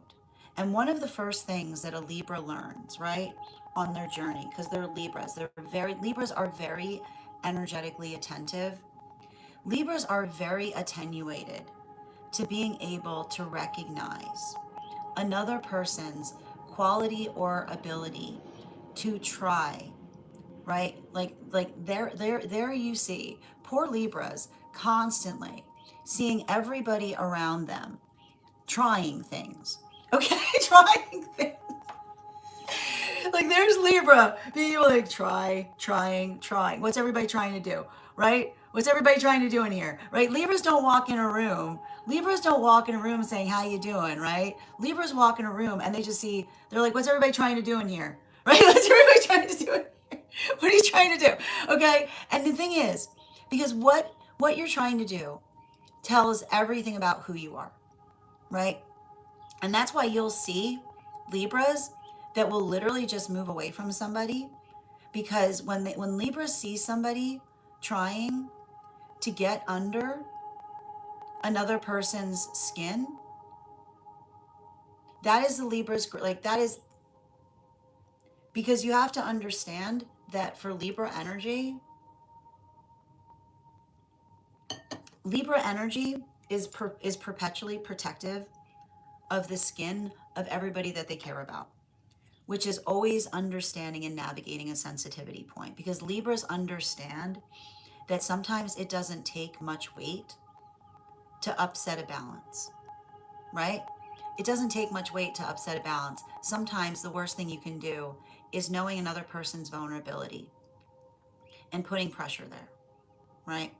And that's why you'll see, right? Like, and I feel like that's what I see in relationality to some of this Libra energy, right? This almost feels like conversations of articulating to another, right?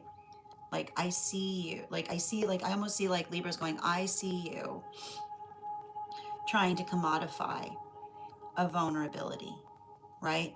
And when often the space by which, when Libras see that around another, it's, you know what I mean? Like, it's because you have to say, and you have to understand, like, that understanding, right? It understands, it's the identification point of what we energetically prioritize. And the thing about it is, especially with Libras that work through this, and I think that like Libras know this, right? Libras can't help but have that intrinsic sense of right or wrong. And that doesn't mean, right?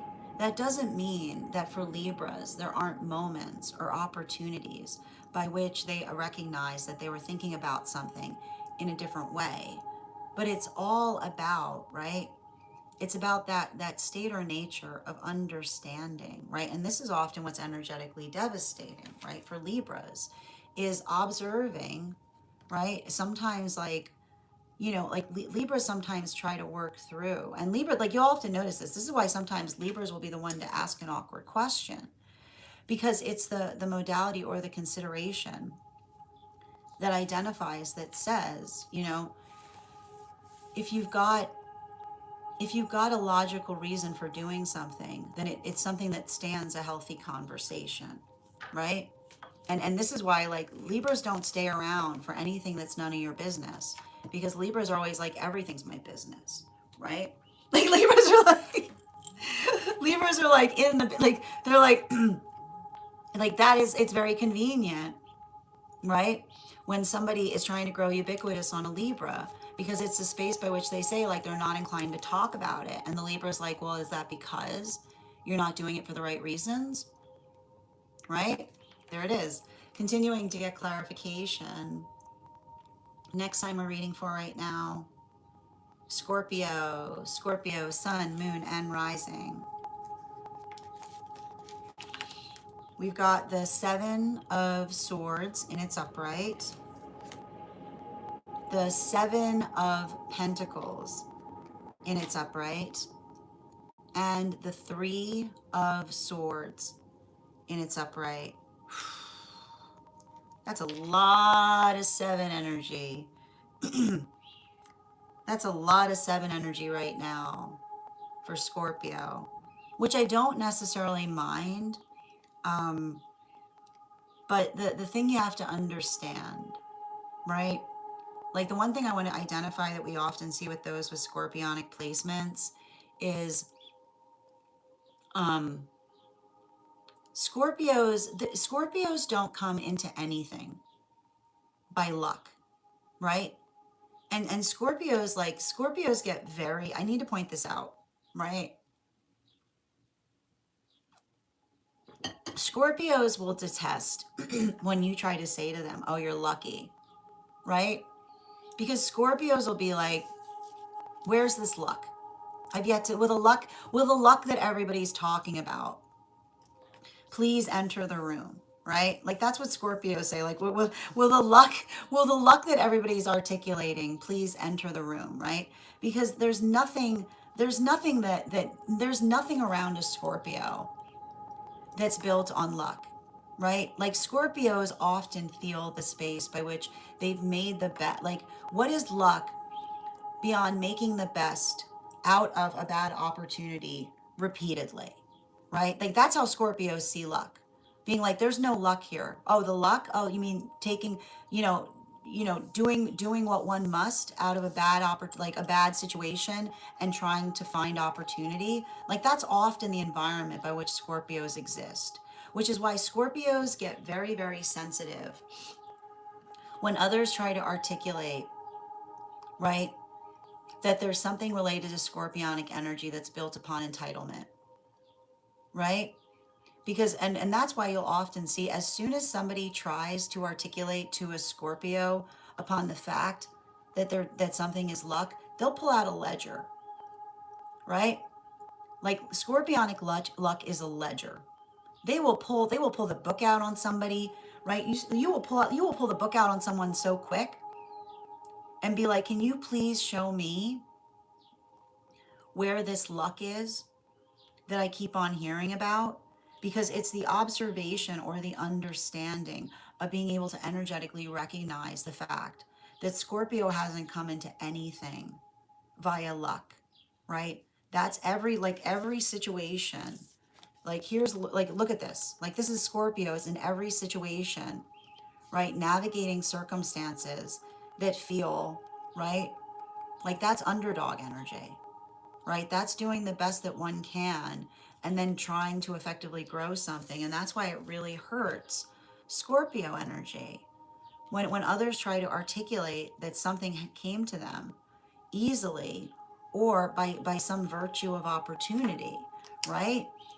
Because, and it's funny too, because I was about to draw bottom of the deck and I was like, I actually grabbed the animal oracle because especially with the sow energy, and I'm going to kind of hold on to it because that's what I reached for, right? Like that's the scorpionic energy saying it's not with what you receive, it's what you do with it, right? And that's the thing, like Scorpios don't want to hear anything about it. And I feel like there's something, and here's the thing about it, you'll often see, right? This is often This is often why you see scorpionic energy that will be giving others, right? What do you often see scorpionic energy doing? Trying to give people a little bit of a leg up, right? Because scorpionic energy says, right? Because that is them giving the gift to others, right? And here's the thing about it. Like Scorpios often have a tendency of being remarkably secretly generous. And that's the funniest thing about it. Like a scorpionic energy, right, will be secretly generous, which is like there's that scorpionic energy giving things to everyone quietly because they never had, right? Like there's a scorpionic energy that never had, right? Scorpios become the gift of luck that they never experienced because they're like it because they realize they literally become the spirit of luck for others because they themselves, like it's them healing the chiron wound in the fact that they never received that themselves, right? That's why it hurts so much the core when scorpionic energy is going through situations like that. Continuing to get clarification, the next sign we're reading into right now is, hold on a moment, Sagittarius, Sun, Moon, and Rising. What do we got here? Oh, 4 cards. Everybody's getting extra cards today. It's fine. It's a lot of energy. 7 of, man. 7 of Cups in its upright. 5 of Pentacles in its reversal. Four of Swords in its reversal. Strength card in its upright. Um,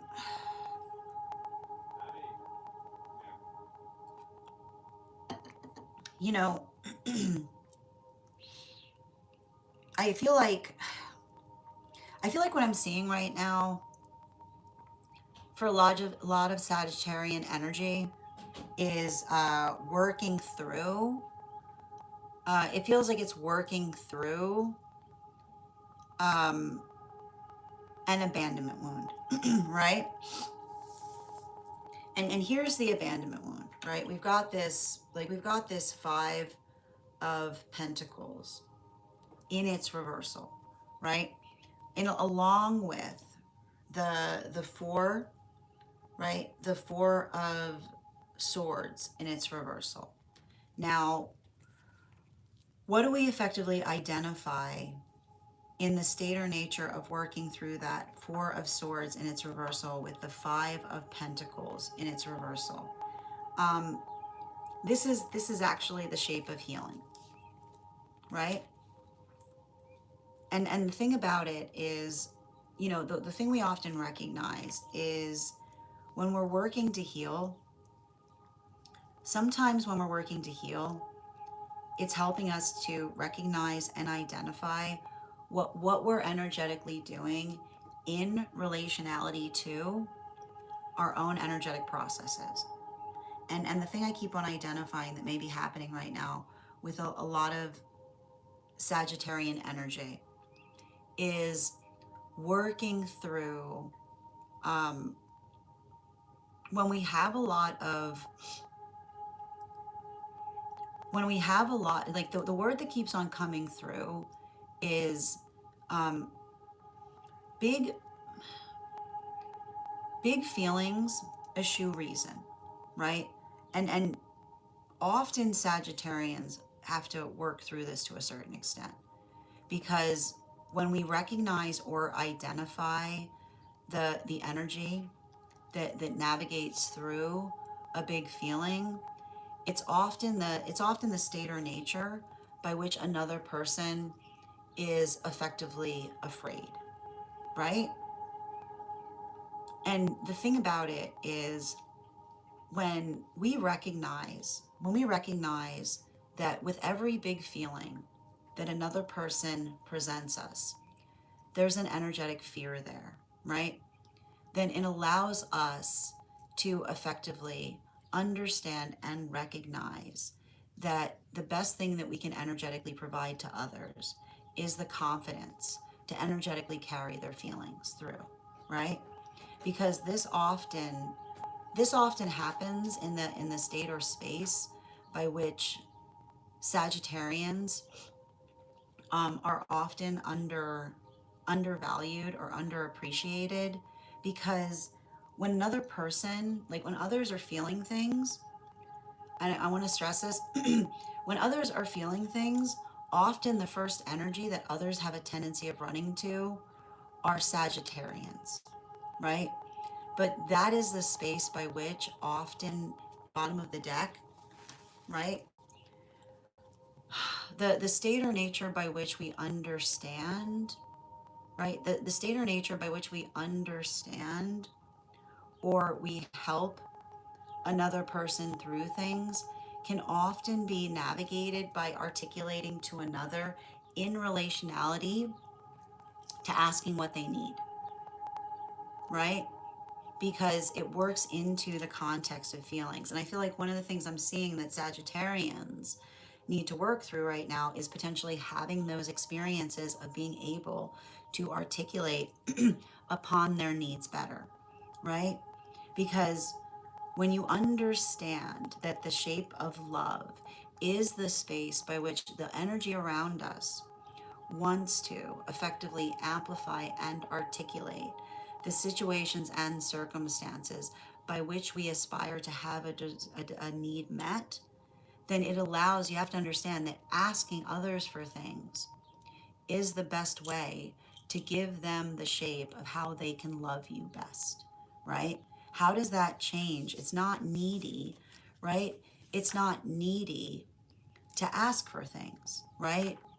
It's not needy, because what you're really doing is you're delivering relief to those that care about the self in the space by which you're articulating to them what the shape of love would feel like in the space by which the need is energetically addressed.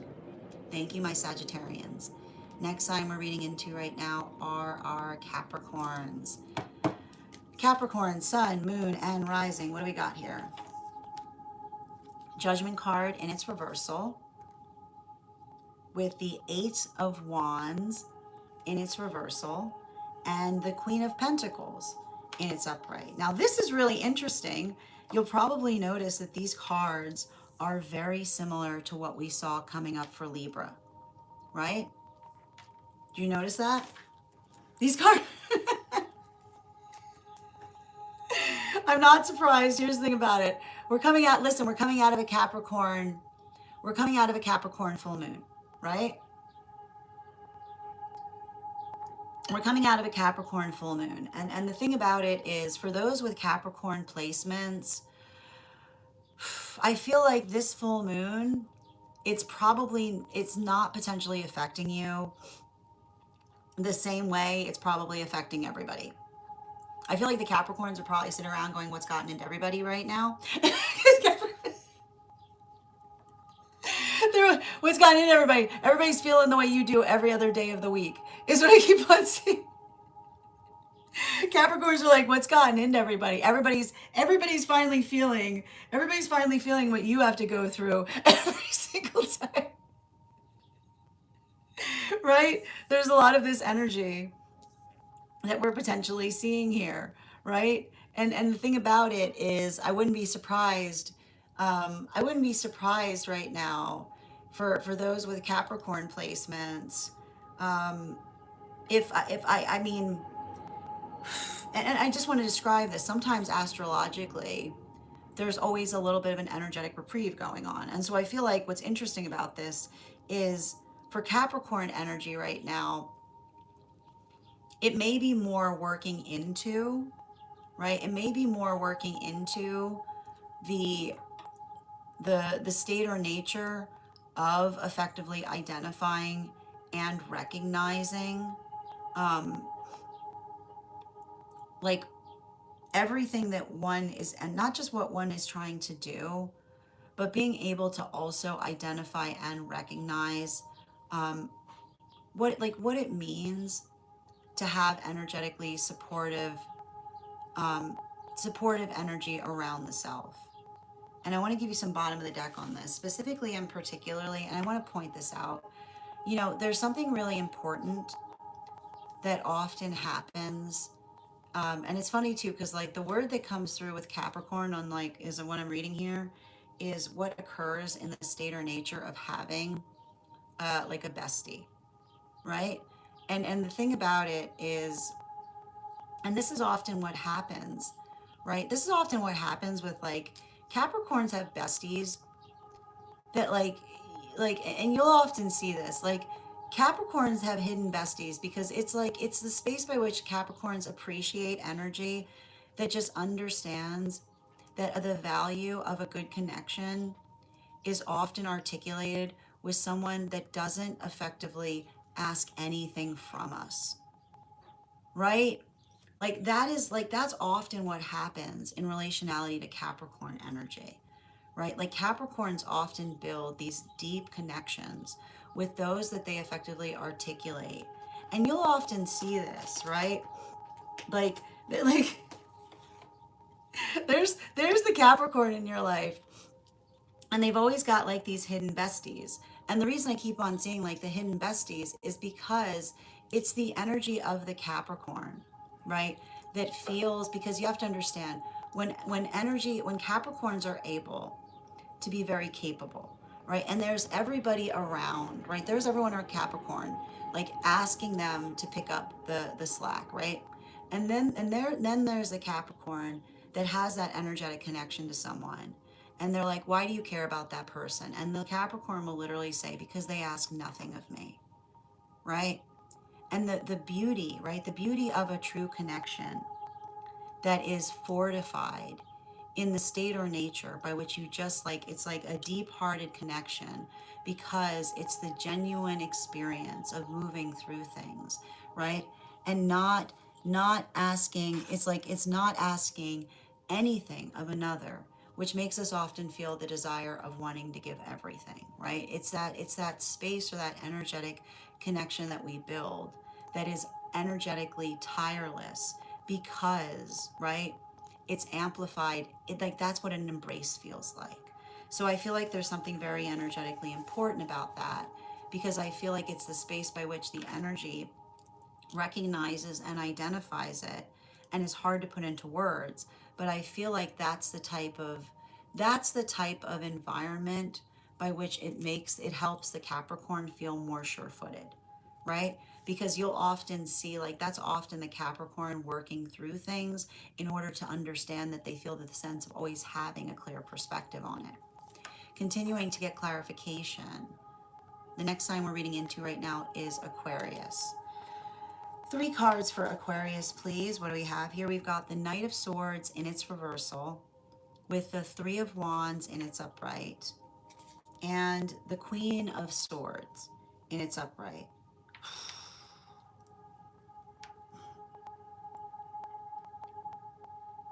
You know, there's something like, this is interesting because what I'm identifying right now for those with Aquarius placements is, and I feel like what I'm basically working through here is the observation and the understanding. I feel like there's something heavy right now for Aquarians being in some kind of planning stage or working through plans right now. And I feel like it's interesting too, because something that I'm identifying in relationality to the articulation of plans, you know, the hardest thing I keep on seeing is working into the state of energetic collaboration, right? So this is, and I feel like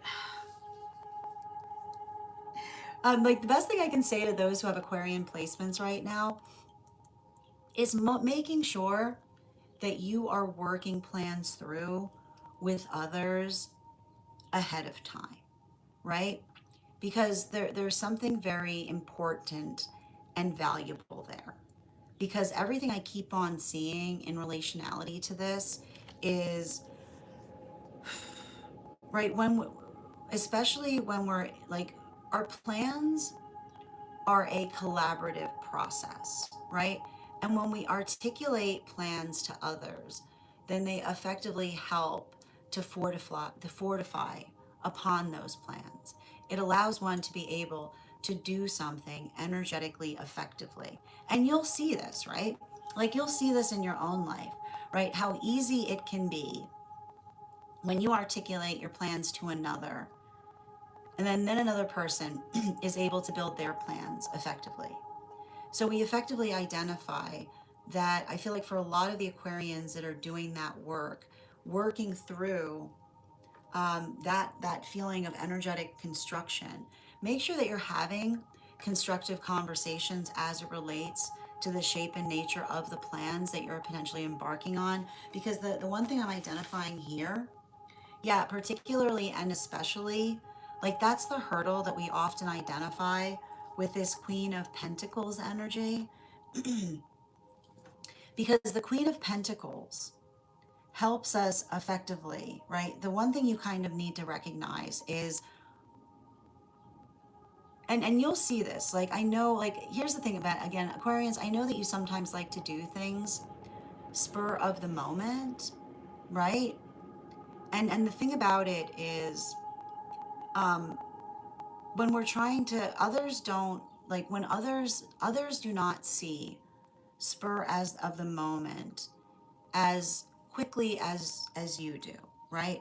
And when you understand and recognize that, like, others build around the assumption of what they know, then you understand that this is why we sometimes talk about the butterfly effect, where, we make a small change in something, and then all of a sudden everything else gets confused, even if it feels beneficial, right? Because it's the adjustment, right? It's the energetic adjustment to things that sometimes can create the frustration, right? This is how, right? This is how good things, right? This is how good things can be just as frustrating as bad things, right? Because it's about working through, right? It's about working through the energetic accommodation points. So make sure that you're giving others that courtesy, and you should be receiving it as well, right? Like, make sure that it's like it says to me, it's like it just says to me, like, let that kind of guide you forward as you're working through those determinations right now. Next time we're reading into right now is Pisces.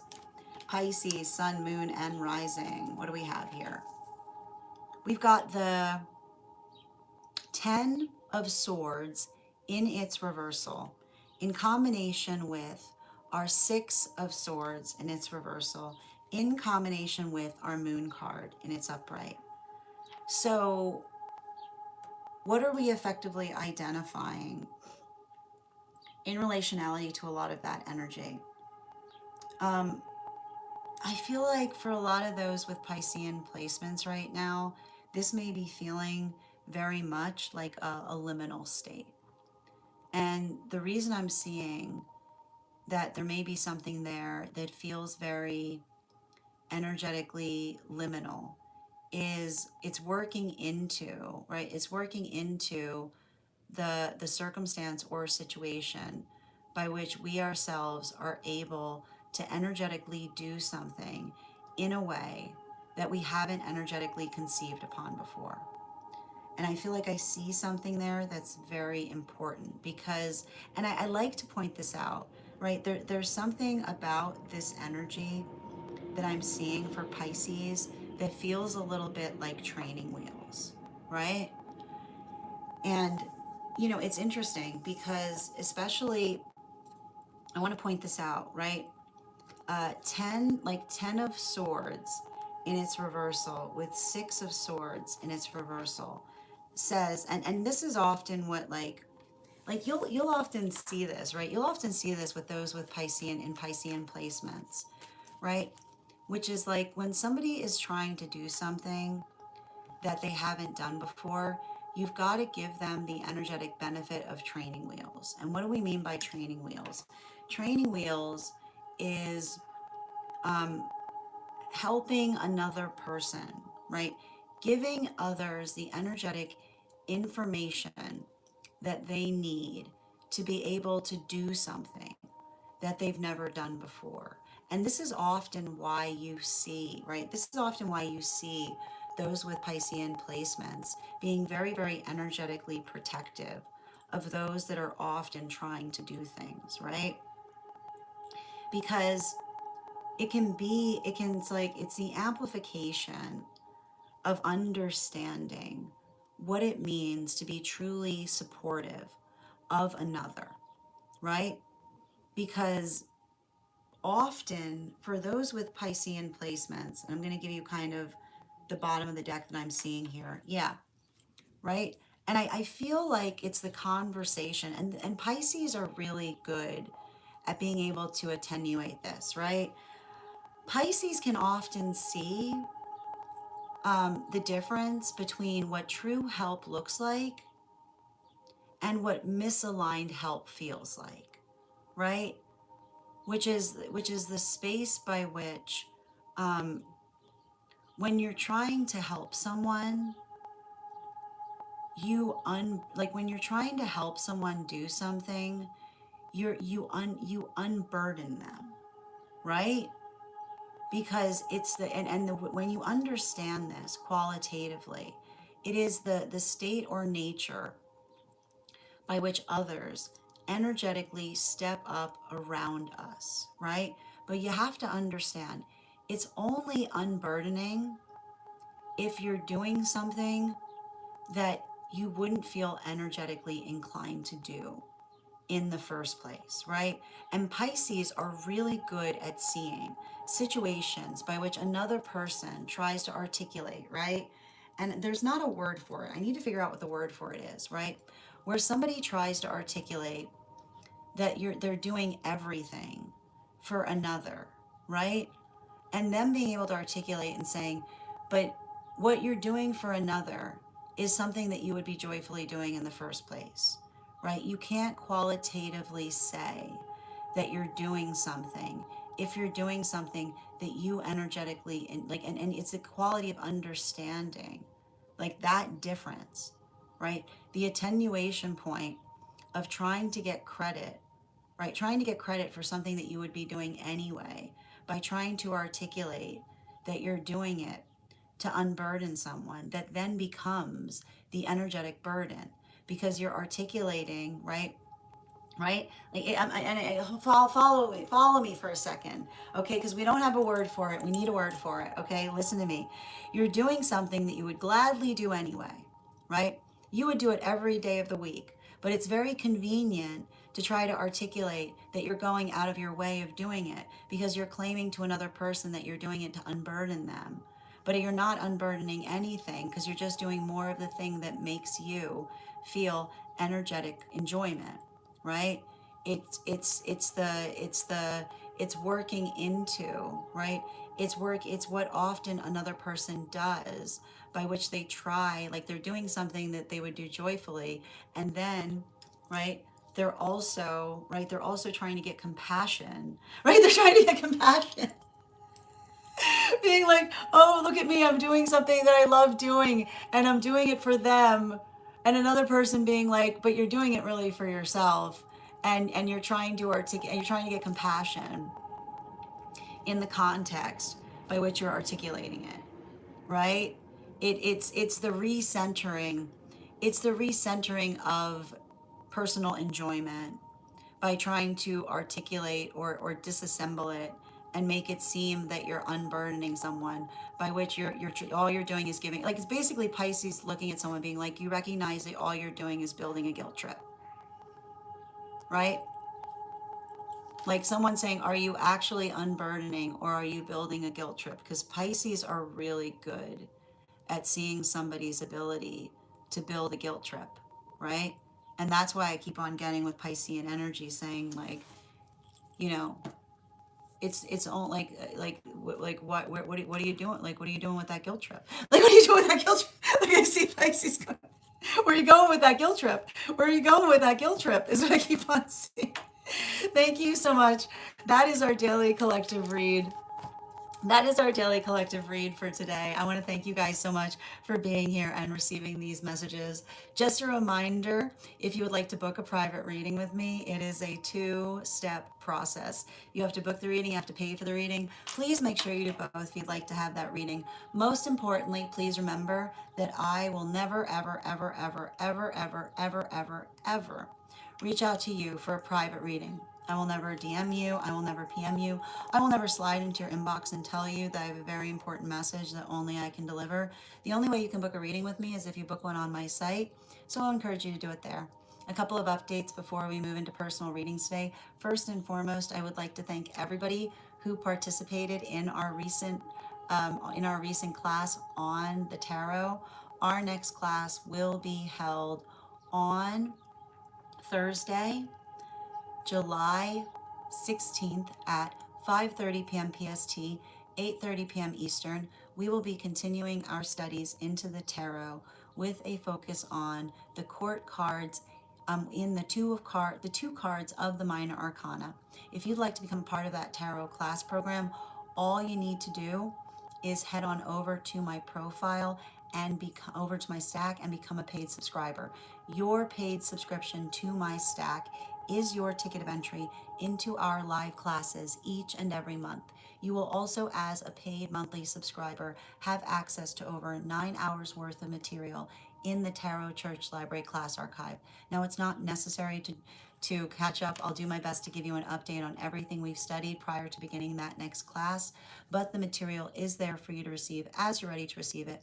You'll also have access to a complimentary chat. You also have access to a one-on-one chat with me to ask any questions you may have in relation to anything we've learned and studied thus far, as well as the other students. And if you become a founding member, not only will you receive a discount on the full year's worth of classes, but you'll also have access to over 20 hours worth of material in the Tarot Church Library class archive, as well as the opportunity of receiving a complimentary one-on-one mentorship class with me, where I will meet with you personally to assess where you are on your personal tarot journey and give you the best insights in terms of how to utilize those classes to the best of your advantage, moving towards your tarot goals going forward.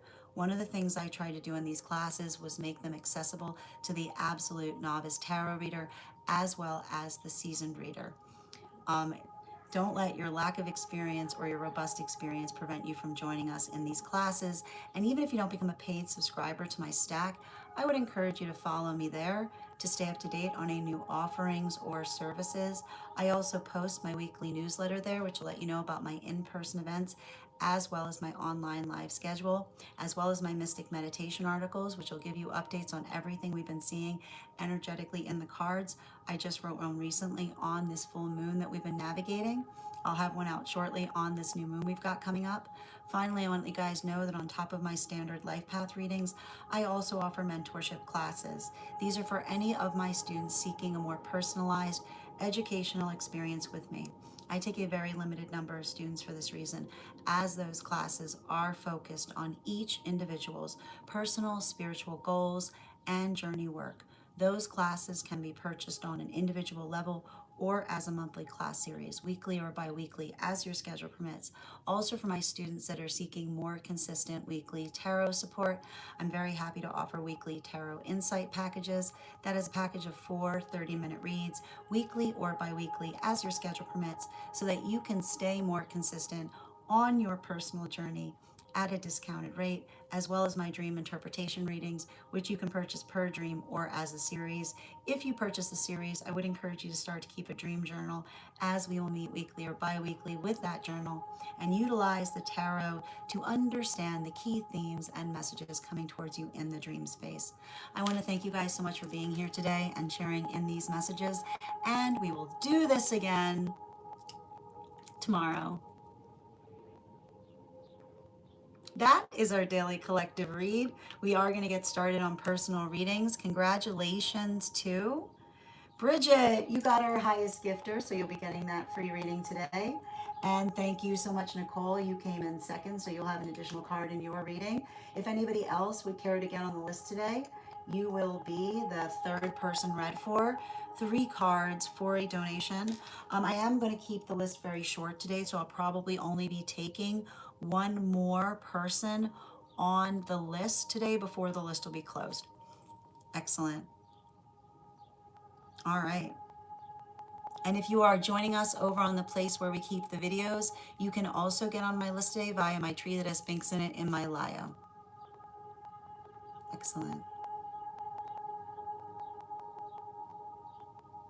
Perfect. I'm going to take a moment to read over some of the comments that came through as I was reading. Oh, he's so cute. Thank you, Per. I appreciate it. Absolutely. Grand Rising, Ella. Good to see you today. And thank you for the follow, madam. Oh, hi there, William. I hope you have a beautiful day tomorrow. Finally calming down. Yeah, you better read the room before you tell an Aries to calm down. Exactly. Yes, I'm an Aries moon, confirmation. Yeah, I was clearing my throat a second too long. Saturn and Aries, I feel justified anger only. Yep, exactly. Precisely. Well said, Chasing. Absolutely. We just did all the signs creative. So if you missed any of them, you can find them over on the place where we keep the videos. Yep, and you can also find them over on my stack. Factual. Thank you, Ryan. Mm-hmm. Absolutely. And thank you, X Darling, for the follow. Mm-hmm. Yeah, you saw it. So it's very fun. Oh, that's wild. And thank you, Hortus, for the follow. And Lazaro, thank you for the follow. Awesome. Thank you for the follow. Continue to do that work, ex-darling. Thank you for confirmation, Ella and ex-darling. Hi there, it's my good to see you today. I finally figured out my Virgo moon and Sag moon. Oh, thank you for also aligning to these messages. Wishing you support on your journey, Delia. And thank you, Maureen, for the follow. Thank you for reposting user 146. Yeah, Scorpio sun. Sending you support. Built from experience. They keep ledgers, literally. Absolutely. Resonates 100%. We missed most of the Virgo message, but what I heard is on point. Thank you for being here and receiving these messages, Curly. Thank you as well, Janae, for Aquarius. Yeah, currently moving into new locations and planning mode. Absolutely. I know the parrot's so cute. Thank you for those gifts, guys. They're really adorable. Thank you for the raccoon as well.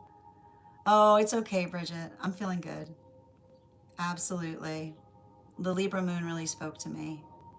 You're so welcome, dear. Excellent. All right. And just reading over.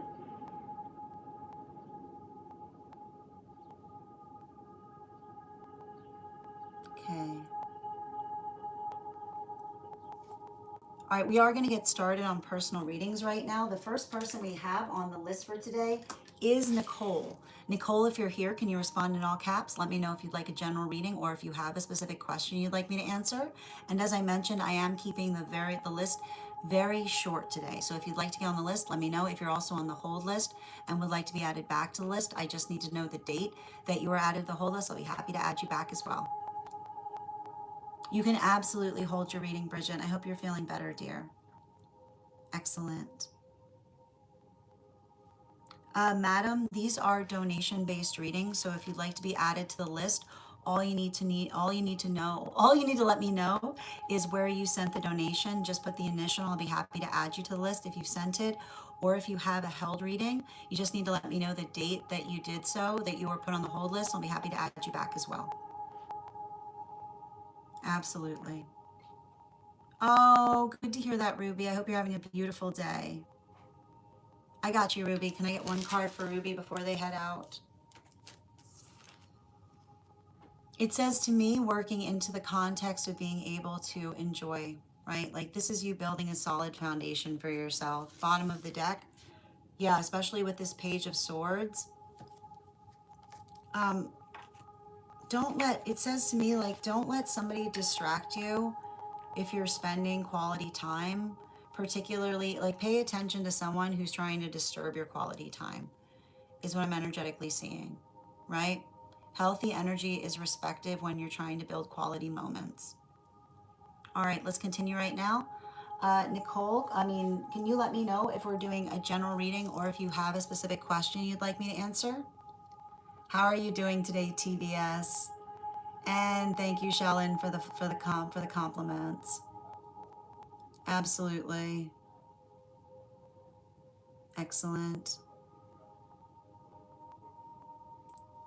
I appreciate that, TBS. But you have to understand, one of the things we notice here is we get a lot of energy projecting. It's something that's very that's very qualitative to those to some of the energy we find there. There's a lot of childish energy.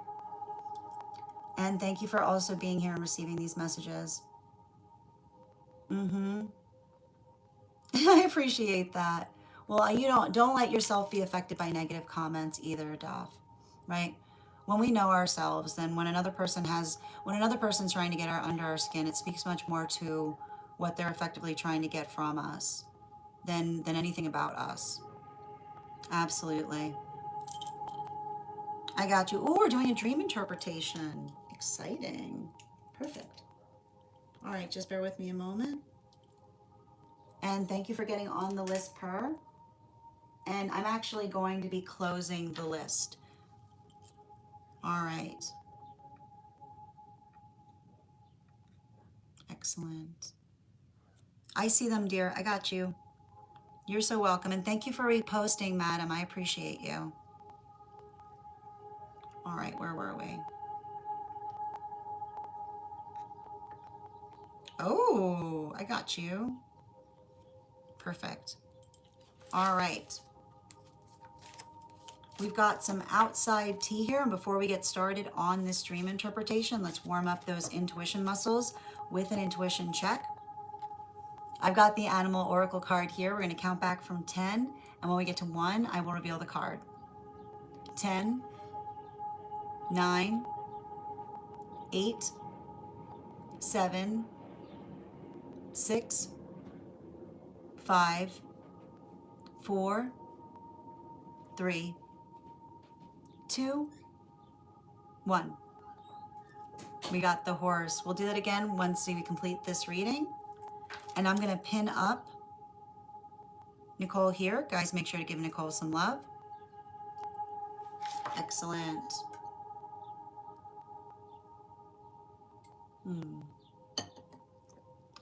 Shortish dream, but a lot of details I noticed this time. I was more of a bystander. However, the conflict that arose was mine. Posted, there's actually, for those who are joining us on the disco, there's actually a map that we can see. Don't judge me, I'm at work. Don't worry, you posted, you gave me a map. I'm not gonna judge you on the map that you gave me.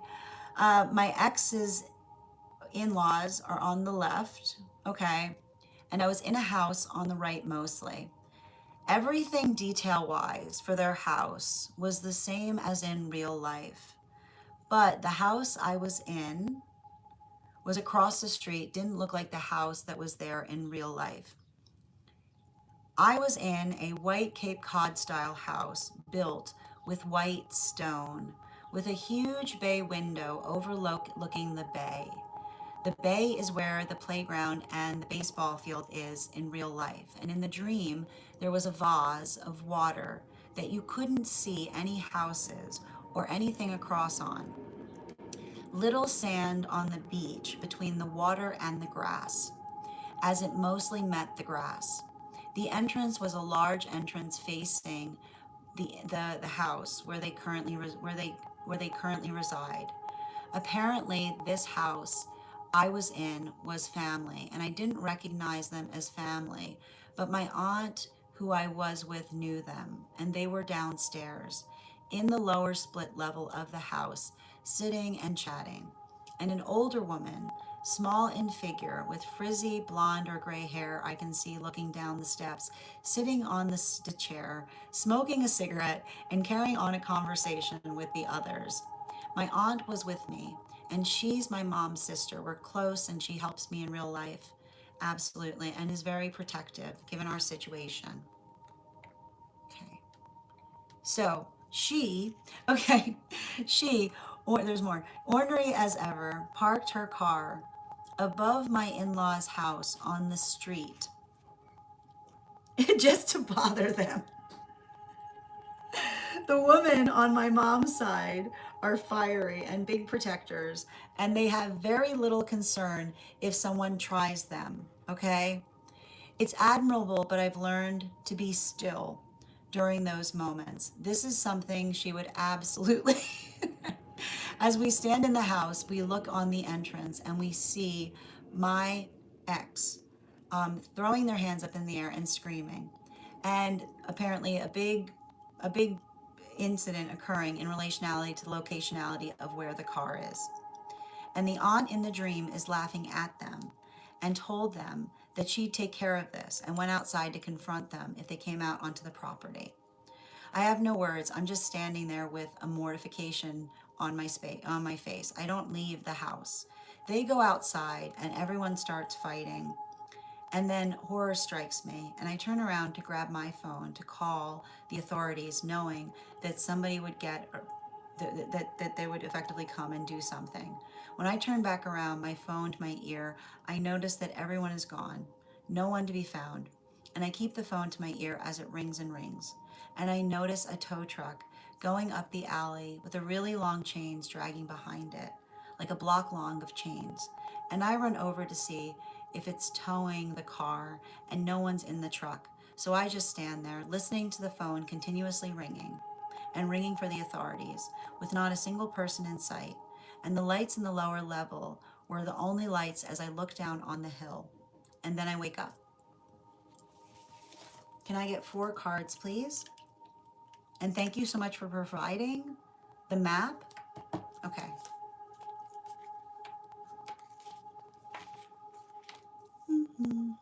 And one more, please. Okay, so as you're potentially aware, it's a shadow work dream.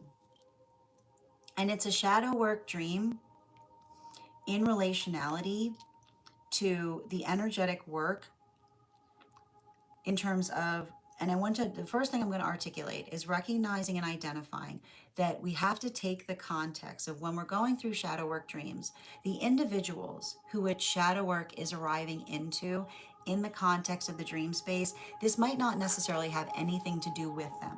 Right? Because specifically when we're working on shadow work sometimes arrives to us in the dream space in unlikely spaces and places, which is often something that we're energetically seeing in another that we would be genuinely surprised to find there. So we're going to kind of start with that. But what we effectively see is this is a dream helping you to navigate one's own ability to work through energetic conflict, right?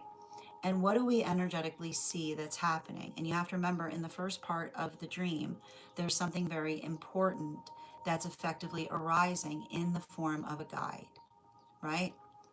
Which is the identification, right? And what's beautiful about that is the guide that's arriving to you in the dream space is effectively arriving to show you, right?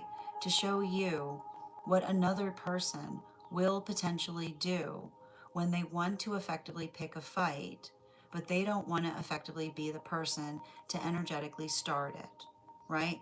Which is the space by which another person will try to energetically provoke another person. And in the space by which you potentially identified, right? The space by which you energetically identified the state or nature of identifying a circumstance or situation, right? And you put all of those, you had all of those designation points, right? The space by which you provided the energetic map and the state or nature by which the difference between someone doing something that they don't necessarily realize or recognize is energetically provocative versus what they energetically intend. So, what do we effectively identify or see is energetically occurring there? The state or nature by which an individual does something specifically for the fact that they identified that they did not care, right? They did not care, but they were energetically aware of the fact that another person would potentially care very much, right? And so that is where you identify, right, the space of protectiveness, because it's helping you recognize in that dream space what another person, right, when another person is energetically aware of what we hold preciously, what they choose to do with it speaks very importantly to how they effectively hold us. So that is why we see that the identification point of the energy, right, showing you in the dream space, right, the quality or condition of, right, and this is what's beautiful about the guide, right, the guide is showing you the reflective point of another person doing something that they might intend or articulate is energetically harmless, but that they know will really get under the skin of another. So this is the identification point of helping to recognize, identifying and working through what others hold as provocation is being sensitive on each other's vulnerabilities. So that's what you saw happen. You saw the logical conclusion of what was occurring in those moments, right? Which is effectively energetically doing something, but the intention, right, the expectation by which they effectively felt that they were showing you that they knew it was going to lead to that inevitable conclusion. And that's why you stood there energetically mortified, right? Because it's the observation of understanding, right? It's the quality and condition of when we're working towards intention. We don't necessarily work into the space of working through that, but rather, right, the understanding of the quality and condition by which we try to articulate or facilitate upon care. So, what we effectively identify here is you potentially not working in that same way, right? Because I would not be surprised if you're the type of person that when you're articulating upon something, you just energetically express it, right? Because what often happens, and this is what we see your healing is coming through. What often happens is when another person is reading into intention, then what can often happen? The blind spot in recognizing that occasionally, right, someone does not do something with the intention of something energetically occurring from it, right? That sometimes others just accidentally do things, right? And it's the state or nature by which you recognize or identify, by which, like, the observation of understanding that sometimes individuals do things without any intention upon it, right? That is you. That is you in the dream space building into the calling for something, right? Because that is you in the space by which you're building intentionally, calling a halt to effectively trying to read into things. Because what often happens in that, right? Like, that is understanding, right?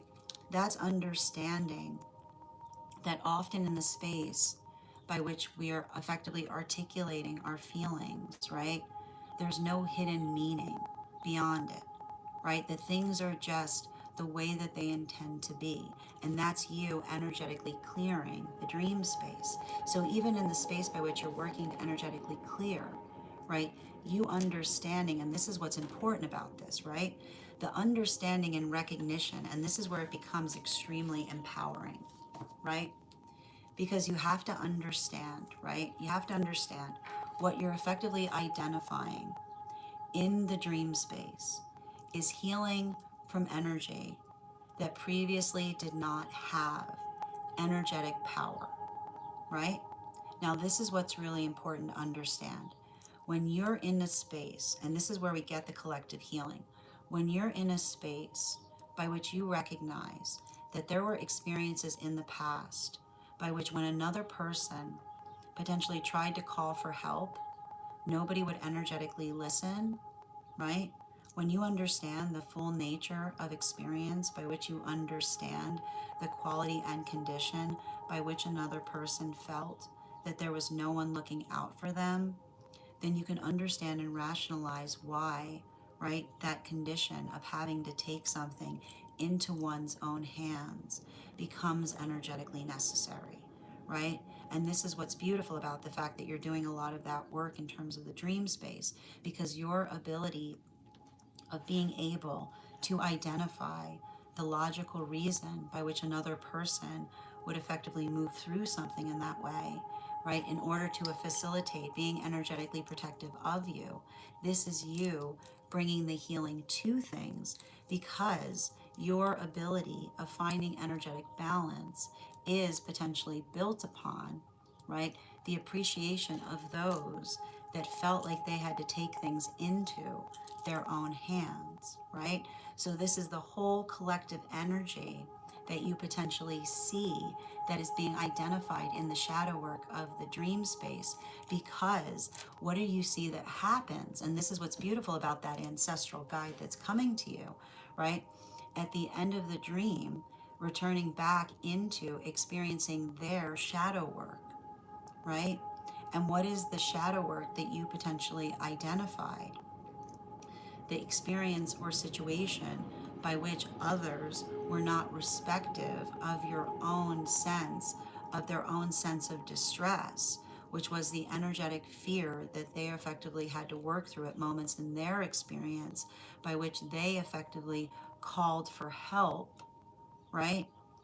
And nobody Nobody was there to energetically arrive to help them.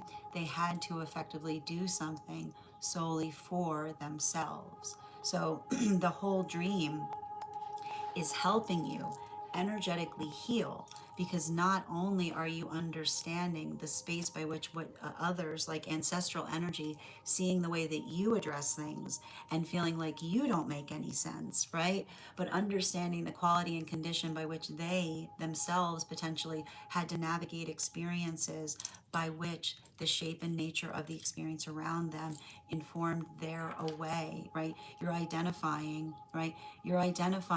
where the wound of hyper independence started in the first place, right?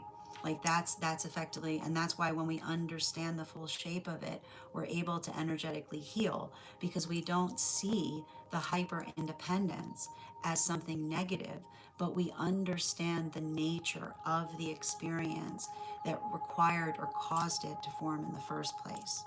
That is our daily collective read. I want to thank you guys so much for being here and experiencing it. Just a reminder, if you would, if this message connected to you, I mean, it's not our daily collective read, but that is, thank you so much for having that reading with me. And again, if this message connected to you as well, it's very common for those who need these messages to be here to experience them. We are doing personal readings right now. If you would like to get on the list is open. It is 3 cards for a donation of 29 or more, 4 cards for a donation of 23 or more for my subscribers. Binks in my Lio. Please keep in mind there are 3 things I do not read for across these apps: pregnancy, medical, and legal. Happy to give insight on anything in private reads, and you can book private reads on my site. I'm going to take a moment to read over some of the comments that came through as I was reading. Absolutely. And just a reminder too, we're currently at 16.2K likes. When we get to 50K, I will be gifting a reading back to the collective, so make sure you're tapping that screen, and we will get to 50K in no time.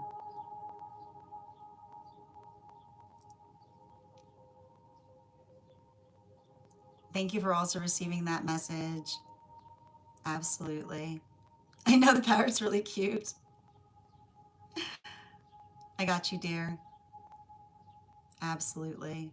And thank you for reposting, Karai. Karai, I appreciate it. No, there's a lot of shadow work dream there. But what's beautiful about it is what's happening in the dream space is you're seeing the ancestral shadow, right? It's not just the fact that you're seeing your shadow work, you're seeing the ancestral shadow work that you're working through there too. The shadow work is shadowing, exactly. That's exactly what was happening in the dream, Per. That's what's amazing about it. Oh, I know. Aren't they amazing? Castle is amazing. I highly recommend them. Absolutely. And thank you for the follow, good love. Mm-hmm. Yeah, Castle Basses. Hyper independence was born. Insights all around. Yeah, I know these shadows, they're mine. Absolutely. But like, I like to point this out. The only way we can heal the shadow is if we're energetically able to see it, right? And when we're able to understand the full context, then we understand that while others might not address things the way that we ourselves do, we can understand the nature as to why they see things the way that one does.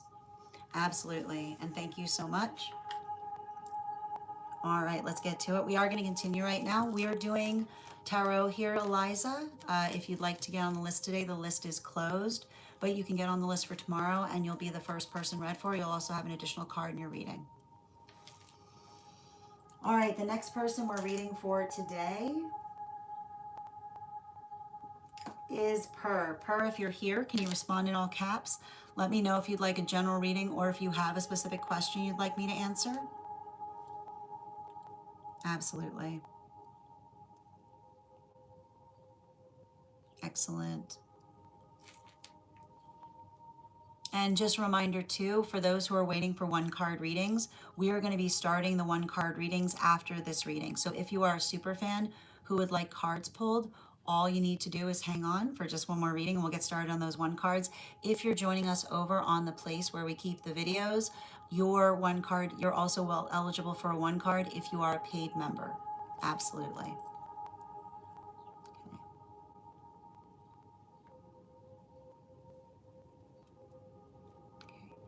I got you, dear. We're doing another dream. I forgot to do the, I didn't do the dream coconut. Why didn't you guys tell me to do the dream coconut? Okay. I got you, dear. Before we continue with the next reading, let's warm up those intuition muscles with an intuition check. I've got the animal oracle cards here. We're going to count back from 10, and when we get to 1, I will reveal the card. 10, 9, 8, 7, 6, 5, 4, 3, 2, 1. We got the salmon. We'll do that again after the next reading. All right, what do we got here? And I'm going to pin up her here. Guys, make sure to give her some love. Perfect. Outside tea.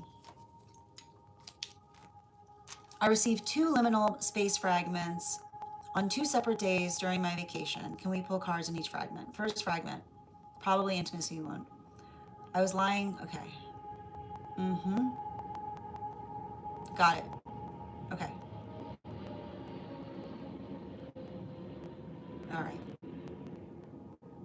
Okay, the second fragment. I walked into the living room of 2 elderly people. The room was filled with old-fashioned furniture. Some older people love those. Or maybe it was very small, making it feel completely cluttered. The elderly woman says, she knows our grandson. Interesting. Excellent. All right, can I get, please, 2 cards in relationality to the dream space? Yep, these are the intimacy wound. Thank you.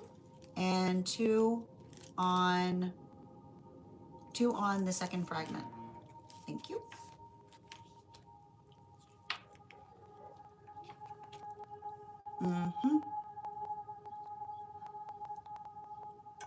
All right. So, and for those who are on the disco, you'll be able to find the first fragment. I'm going to put it this way. The first fragment that we're seeing on the dream is too hot. It's too hot for the clock. Okay. It's too hot for the clock. I'm going to think further. It's inside outside tea today, my friends. We've got a little inside outside tea. It's a little too hot for the clock. We're going to bust out the dream coconut. All right, now we've got the mature dreams coming through. Too hot for the clock. So we're gonna work through what we're seeing in relationality to what is happening in the first fragment, and it feels very important because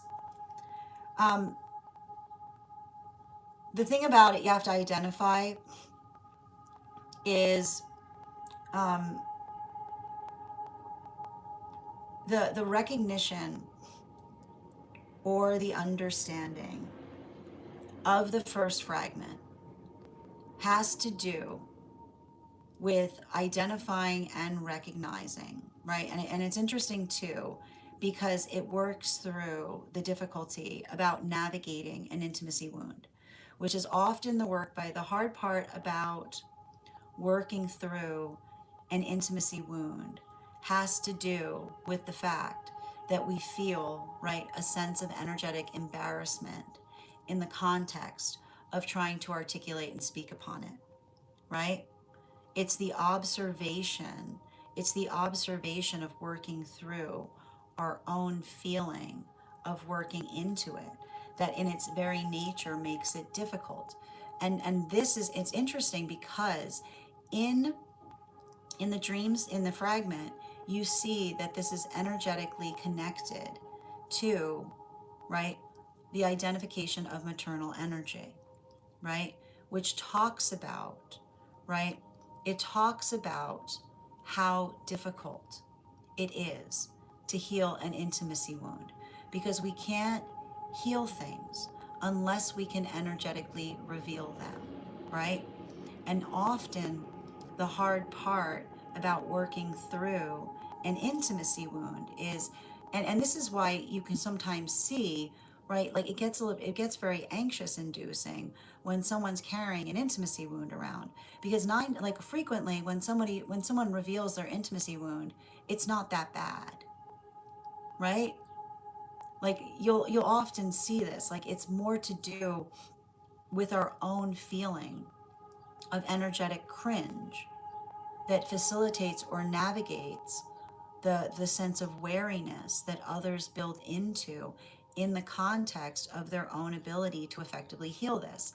And we saw this because you basically identified this in the dream space as seeing blisters in a very intimate area, right? And this is basically what's beautiful about that is potentially identifying or recognizing that this is often something, right? This is often something that we heal. And this is what we talk about in terms of healing generational trauma, which is having to navigate that what others are afraid, and this is what we talk about with shadow work too. What others are afraid to navigate becomes the work, like that's where everybody has to start, right? Because it's working through the elephant in the room, right? And here's the thing about it, like the elephant in the room becomes the next generation's playground, right? Like that is effectively what you have to identify. And when you understand that the elephant in the room becomes the next generation's playground, then you understand that the ability to effectively work through things, right? The ability to effectively navigate them and to tackle them allows us to be able to effectively build into our shadow work most effectively. And here's the thing about it, right? You said, right? You articulated that you felt that sense of shame too. And that identification point in you saying that you felt the shame too is often talking through the shame that feels like it energetically is passed on to us in the space by which another person makes us feel like we should feel energetically shameful about something. Now, this brings us to the second fragment. And the second fragment is identifying or working into the space by which you identified that you walked into a living room with elderly people there. And you identified that you said that when you were there, there was old fashioned furniture, right? And some older people who love those. Or maybe it was just very small, making it feel completely cluttered. And what did the elderly woman say in the second fragment? She knows our grandson, right? Now, this is bringing us into the Chariot card in its reversal with the Queen of Wands in its upright. So, the Chariot in its reversal with the Queen of Wands in its upright is the ability or the recognition point by which we ourselves are able to identify or recognize what it is that we are effectively working into. Now, in the space by which we energetically work into things, right? That observation, right? The state or nature by which we are able to help each other energetically see things, right? Is the observation of the energetic connections that we build. And it's interesting too, because we've talked about a lot of the space that we identify that you've been working through into the dream space has to do with the observation of being able to build into others' energetic perceptions of things.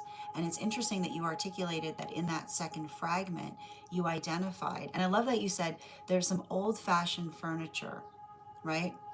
And you said some older people love those because it's working into the observation of building into things that we energetically cherish, right? And when we cherish things, right, it allows us to be able to see things in a deeper way. And the fact that you identified that you saw, right, there you saw some older energy, right? There you saw energy that you felt like it was completely cluttered, right? Like there you saw a lot of clutter. And meanwhile, all another person was able to perceive was another person's cherishment, right? The observation of the fact that they articulated and said that you know their grandson, right, is the observation of the fact that they cherish you via the connection that you have to them, right? Because it articulates upon, even though you might see things differently, right? They still energetically cherish you. And the cherishment that you identify has to do, right? Bottom of the deck. This is what's beautiful, right? This is what's beautiful about the power of love, right? Because the power of love allows us to be able to see things in different ways, right?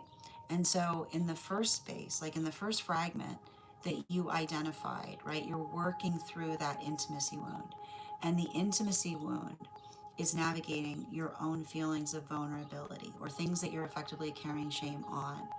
But when you understand that the valuation of love is one that effectively helps each other see things differently, then even in the space by which you are working through your intimacy wound, right?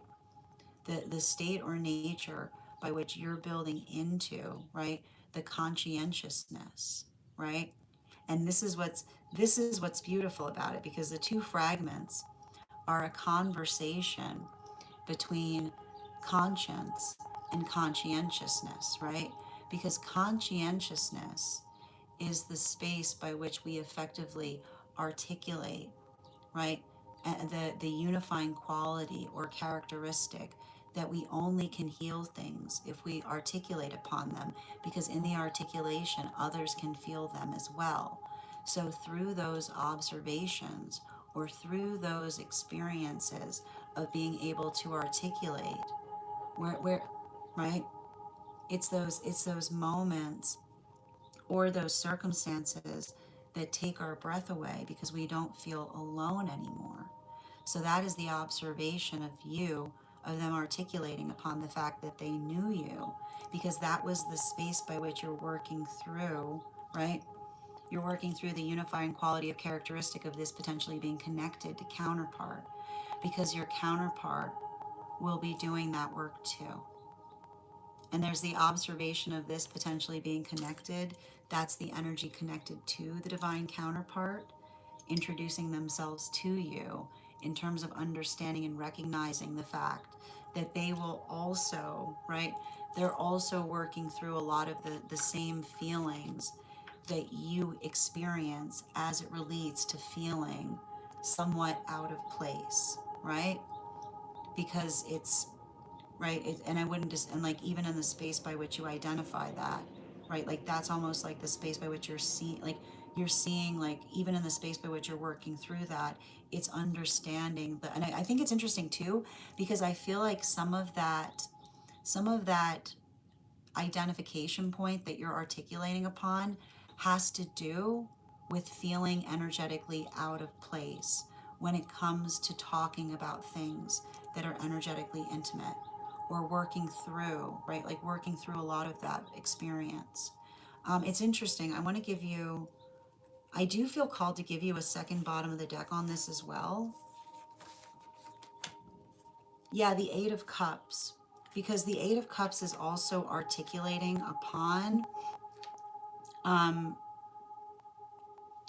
I feel like there's something that you're working through in relationality to, I keep on seeing like something highly conscientious or someone articulating an ugliness in talking about something. So I feel like there's something about that that feels very important, because I feel like there's something about you working through that as well that feels like it's healing, because it's like it's saying to me like a lot of that better out than in relationality to being able to articulate to another how you feel, particularly through the state or nature of your own feelings of anxiety. um, connected, I'm getting here even too connected to age, you know, like there's something about that as well. There's something about, I want you to be very conscientious about your Saturn placements here, so pay attention to that as well. Thank you so much for having that reading with me, Per. And if this message connected to you as well, it's very common for those who need these messages to be here to experience them. We are doing personal readings right now. The list is closed.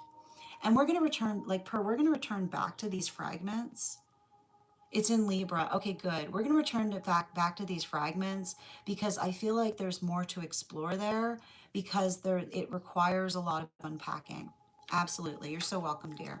All right, we're going to continue right now. We're going to get started on one card readings for those who are super fans and for those who are paid members over on the place where we keep the videos. If you would like to have a one card pulled right now, just go ahead and put your question in the comments. If you would like to become a super fan or a paid member, your paid membership entitles you to a free one card each day.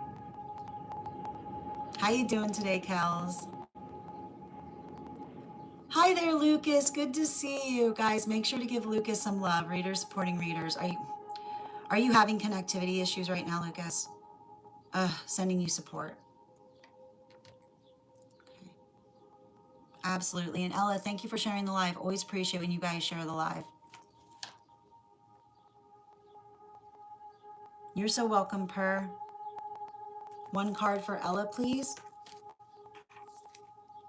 We've got the Ace of Pentacles.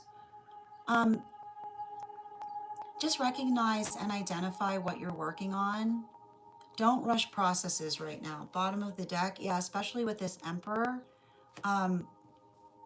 Everything is going to get done on your timeline. Bottom of the deck, yeah, specifically, or the Annal Oracle with the owl. It's speaking to me about situations or circumstances where it says don't rush through things right now. Slow, like steady, steady as they go, even in the face of another person, like changing. Like it says to me, like if another person is being fickle, just continue to be consistent is what I keep on seeing there, right? Like taking things one step at a time and addressing and taking logical approaches to things. I got you, Nicole. One card, highest priority, please. You got two cards coming out. Well, you had two cards coming to you. We got the Queen of Wands with the Three of Swords in its upright. Bottom of the deck. The one thing I want to understand is, it's interesting too, because as soon as I started reading for you, I was getting like a pain in the neck. So I want you to be conscientious of circumstances or experiences by which someone is just trying to irritate you, right? Like someone trying to energetically irritate you to be able to identify, like trying to show or prove the fact. Like I feel like somebody trying to irritate you and then trying to articulate the fact that you're, like I keep wondering, like someone trying to articulate that you're trying to attack them unprovoked is somebody who's potentially trying to yoke you into an argument. So don't let somebody try to yoke you into an argument by doing a bunch of, like I keep on saying, by doing a bunch of incongruous and like nuisance things, and then saying, and then trying to articulate that you have some kind of tendency of taking things out on others. Absolutely. And Ella, thank you for sharing the live. Always appreciate when you guys share the live. Janae, one card, highest priority, please. Hierophant in its reversal. So I feel like I'm seeing some kind of circumstance or situation by which you're setting the new template on something. And the thing about it was, like, when you're setting a new template on something, right, I feel like you can only give half an ear to those that are giving you advice about it. You know what I mean? When you're setting a template, you can only give half an ear to what it is that you're listening to, especially if you're trying to do something in a way that's different than what others are doing, right? It's like you can only take the advice so far. Ava, one card message from Divine Counterpart, please. We've got the King of Swords in its upright. So I feel like this is somebody, I feel like I see somebody that's making a lot of energetic changes in their life right now, right? It's interesting because, especially with this Justice card, I feel like this is someone finding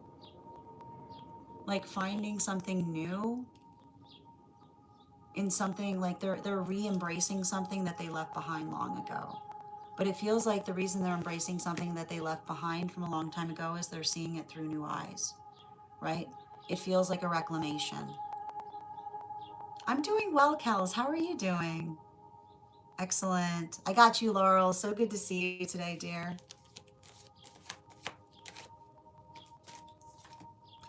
The seven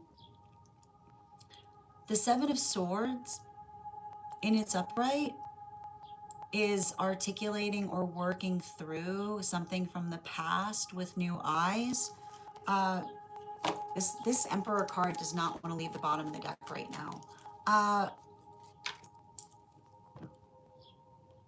You know, don't be too hard on yourself if you're seeing something different than you had to see it before. You know, like the guy, like it's saying to me, the guides reveal things when we're ready to receive them, right? Because sometimes, especially if it has to do with something in the past, like sometimes the guides are like, I didn't want to show you all of that when it was happening because it would have been too devastating, right? Let that serve as confirmation that you did something right. Like it's not something you missed, it's something you were feeling energetically protected from. Absolutely. I got you, Alexandra. One card on love this week. We've got the Three of Wands in its upright. So this is speaking to me about situations or circumstances by which, make sure, I keep on saying, make sure that you're writing down what those plans are, because something about you building into those plans right now. Yeah, like every time, this is your card right now. Every time I read for you, have you noticed this? This Four of Pentacles is coming up like wild. And that effectively articulates or works us through, right? Like, not the observation of working through something. Like, you don't have to say yes to everything, right? Like, especially with the Ram, like the ability to kind of understand. Make sure that you know the direction you're trying to go before you energetically agree to something, right? Because it's the observation of being able to understand if it's leading you to where you want to be.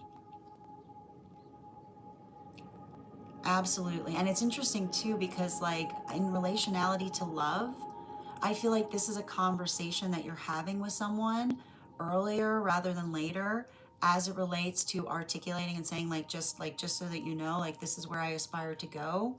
Would that be something that you're interested in as well? Right? Like having the conversations as it relates to relocation sooner rather than later. Mm-hmm. You're so welcome, dear. And Synthetic, thank you for those heart puffs. Bridget, I got you. One card, highest priority. Yeah, it says to me, I feel like you energetically shifted something.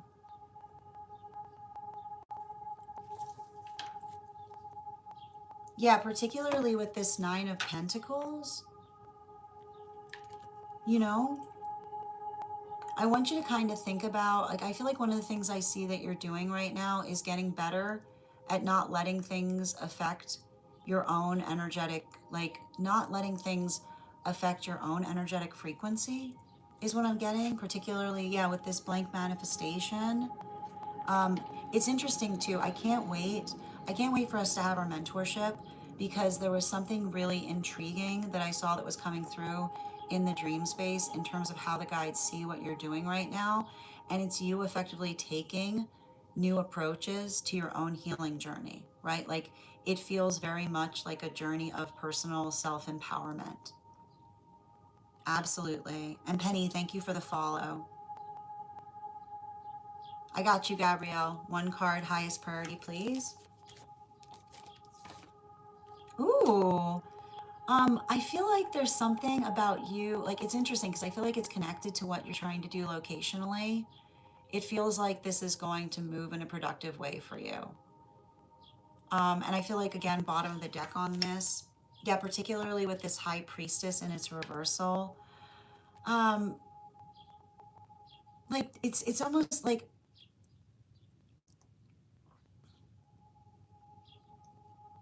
I think there's something I'm seeing in terms of identify, like if there's something, I feel like if there's something that requires work, it should allow you to have a better deal, is what I keep on getting. Yeah, particularly and especially with the owl, right? You can articulate to another about what the expectations are to make sure that the expectations are met, which is to say, like telling, like having an agreement with someone saying, like, in the eventuality that this is what I energetically discover, this is what I'll potentially expect in order to recover from it, right? So it feels to me like, if it says to me like, if you're building into an agreement with someone that you're putting work into, have caveats for recovery. Absolutely. All right. Final call. How you doing today, Stacy? And thank you, Yash, for also receiving these messages. Rishi, you're using the word outcomes. What are you articulating in these? You're saying these, but you're not being clear as to what you mean by these. You know? Okay. Absolutely. One card on love, please, for Per. I feel like, it's interesting because everything I keep on seeing in relationality to this connection that you're having in love, it feels to me that there's something very balancing about this connection, that you and another person are working to achieve a new sense of balance. And especially with this, like, Nine of Wands in its reversal, um, I feel like I see somebody, like, it's interesting because the word that's coming through to me is somebody who is prepared for harsh climates, is what I keep on getting. Yeah, you're not going to be a harsh climate to them. You're going to be a breath of fresh air. Absolutely. One card on helping partner for Nikki. I feel like you're navigating like, I feel like I see somebody working through an abandonment wound right now. And the hard part about an individual working through an abandonment wound is um, helping someone understand, and this is what's hard about it. Um, that I just keep on hearing you saying to somebody, you're never left out, right? Yeah, particularly and especially, like, I don't know, like, I don't know why, like, I keep on feeling like somebody's got some kind of, um, it feels like somebody carrying some kind of really heavy trauma in relationality to the, like, to feel like we don't, like, and I want to point this out, it's really, really messed up when someone feels like they've had some kind of serious wounds in relationality to another person, being locked out or working into that, and that's the hardest part about it. Like, I see somebody who has to navigate the fact of being open to someone. Like, there's nothing worse than when you're vulnerable with someone and then they take that vulnerability and they just try to put pressure on it over and over and over again. So I feel like it's you just continuing to reaffirm to another person that you would never do their vulnerability like that, right? Like, you would never do their vulnerability like that, which is like, when we have someone's vulnerability, we protect it.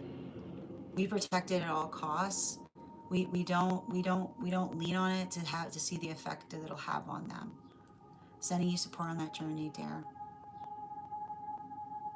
Absolutely. And Deirdre, thank you for the follow. Oh, you have a great day, Bridget. One card, please, for Melissa. The Sun card in its upright, just continue to, you are a source of positivity and compassion to those that are in connection to you, right? Just continue to work fastidiously towards that. Bottom of the deck. Yeah, this Emperor card, man, doesn't want to leave the bottom of the deck today. Don't let somebody, like, it says to me, like, don't let somebody try to harsh your, like, don't let somebody come in trying to, like, miserable energy tries to, like, harsh another person's mellow in terms of trying to identify. Yeah, look at this Raven energy. Like, the thing I keep on seeing in relationality to this is, like, understand, right? Like, understand the state by which we have hard feelings, right? Like, we don't, like, we don't have hard feelings in the relationality of seeing another person doing everything that they energetically can, right?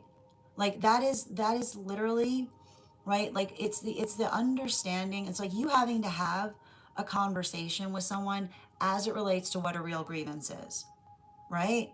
Because a real grievance, right? Like, a real grievance is something that has broader context.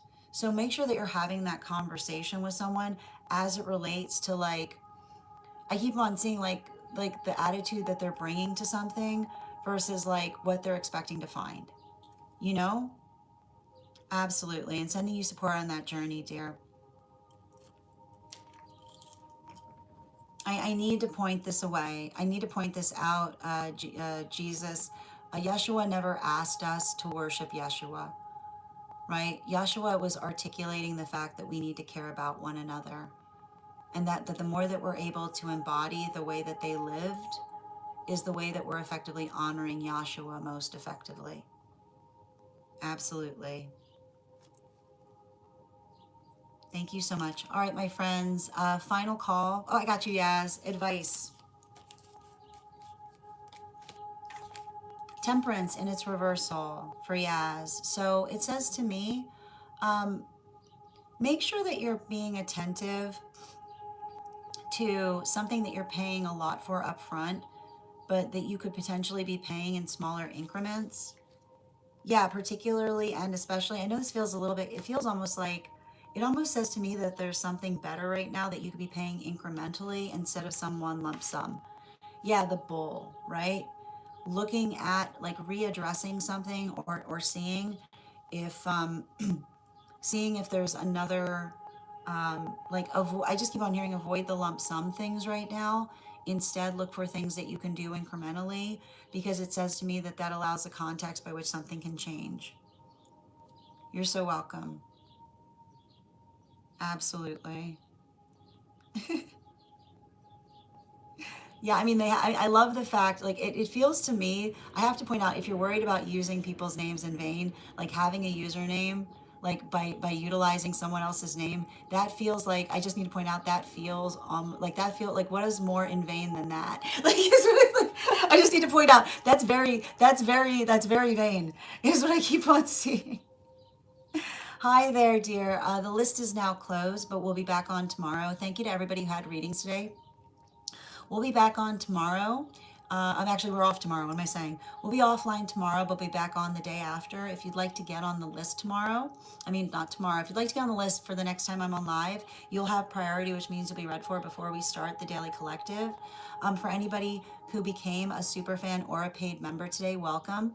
I would encourage you to head over to our Superfam Only Disco channel. Introduce yourself to the collective there. You'll also find in the perk section a special coupon code that will give you a discount to our tarot class subscription program. Our next class is going to be held on Thursday, July 16th at 5:30 p.m. PST, 8:30 p.m. Eastern. We'll be continuing our studies into the tarot with a focus on the 2 cards in the minor arcana. I want to thank you guys so much for being here today and receiving these messages. Huge thank you to my followers, old and new. Thank you for being here and receiving these messages. Huge thank you to my subscribers. Your ongoing support means the absolute world to me. I hope you guys have an absolutely beautiful day. Please take care of yourselves. Please take care of one another. And we'll do this again tomorrow. Have a great day, everyone. No worries, House of Mirrors. I hope you have a beautiful day.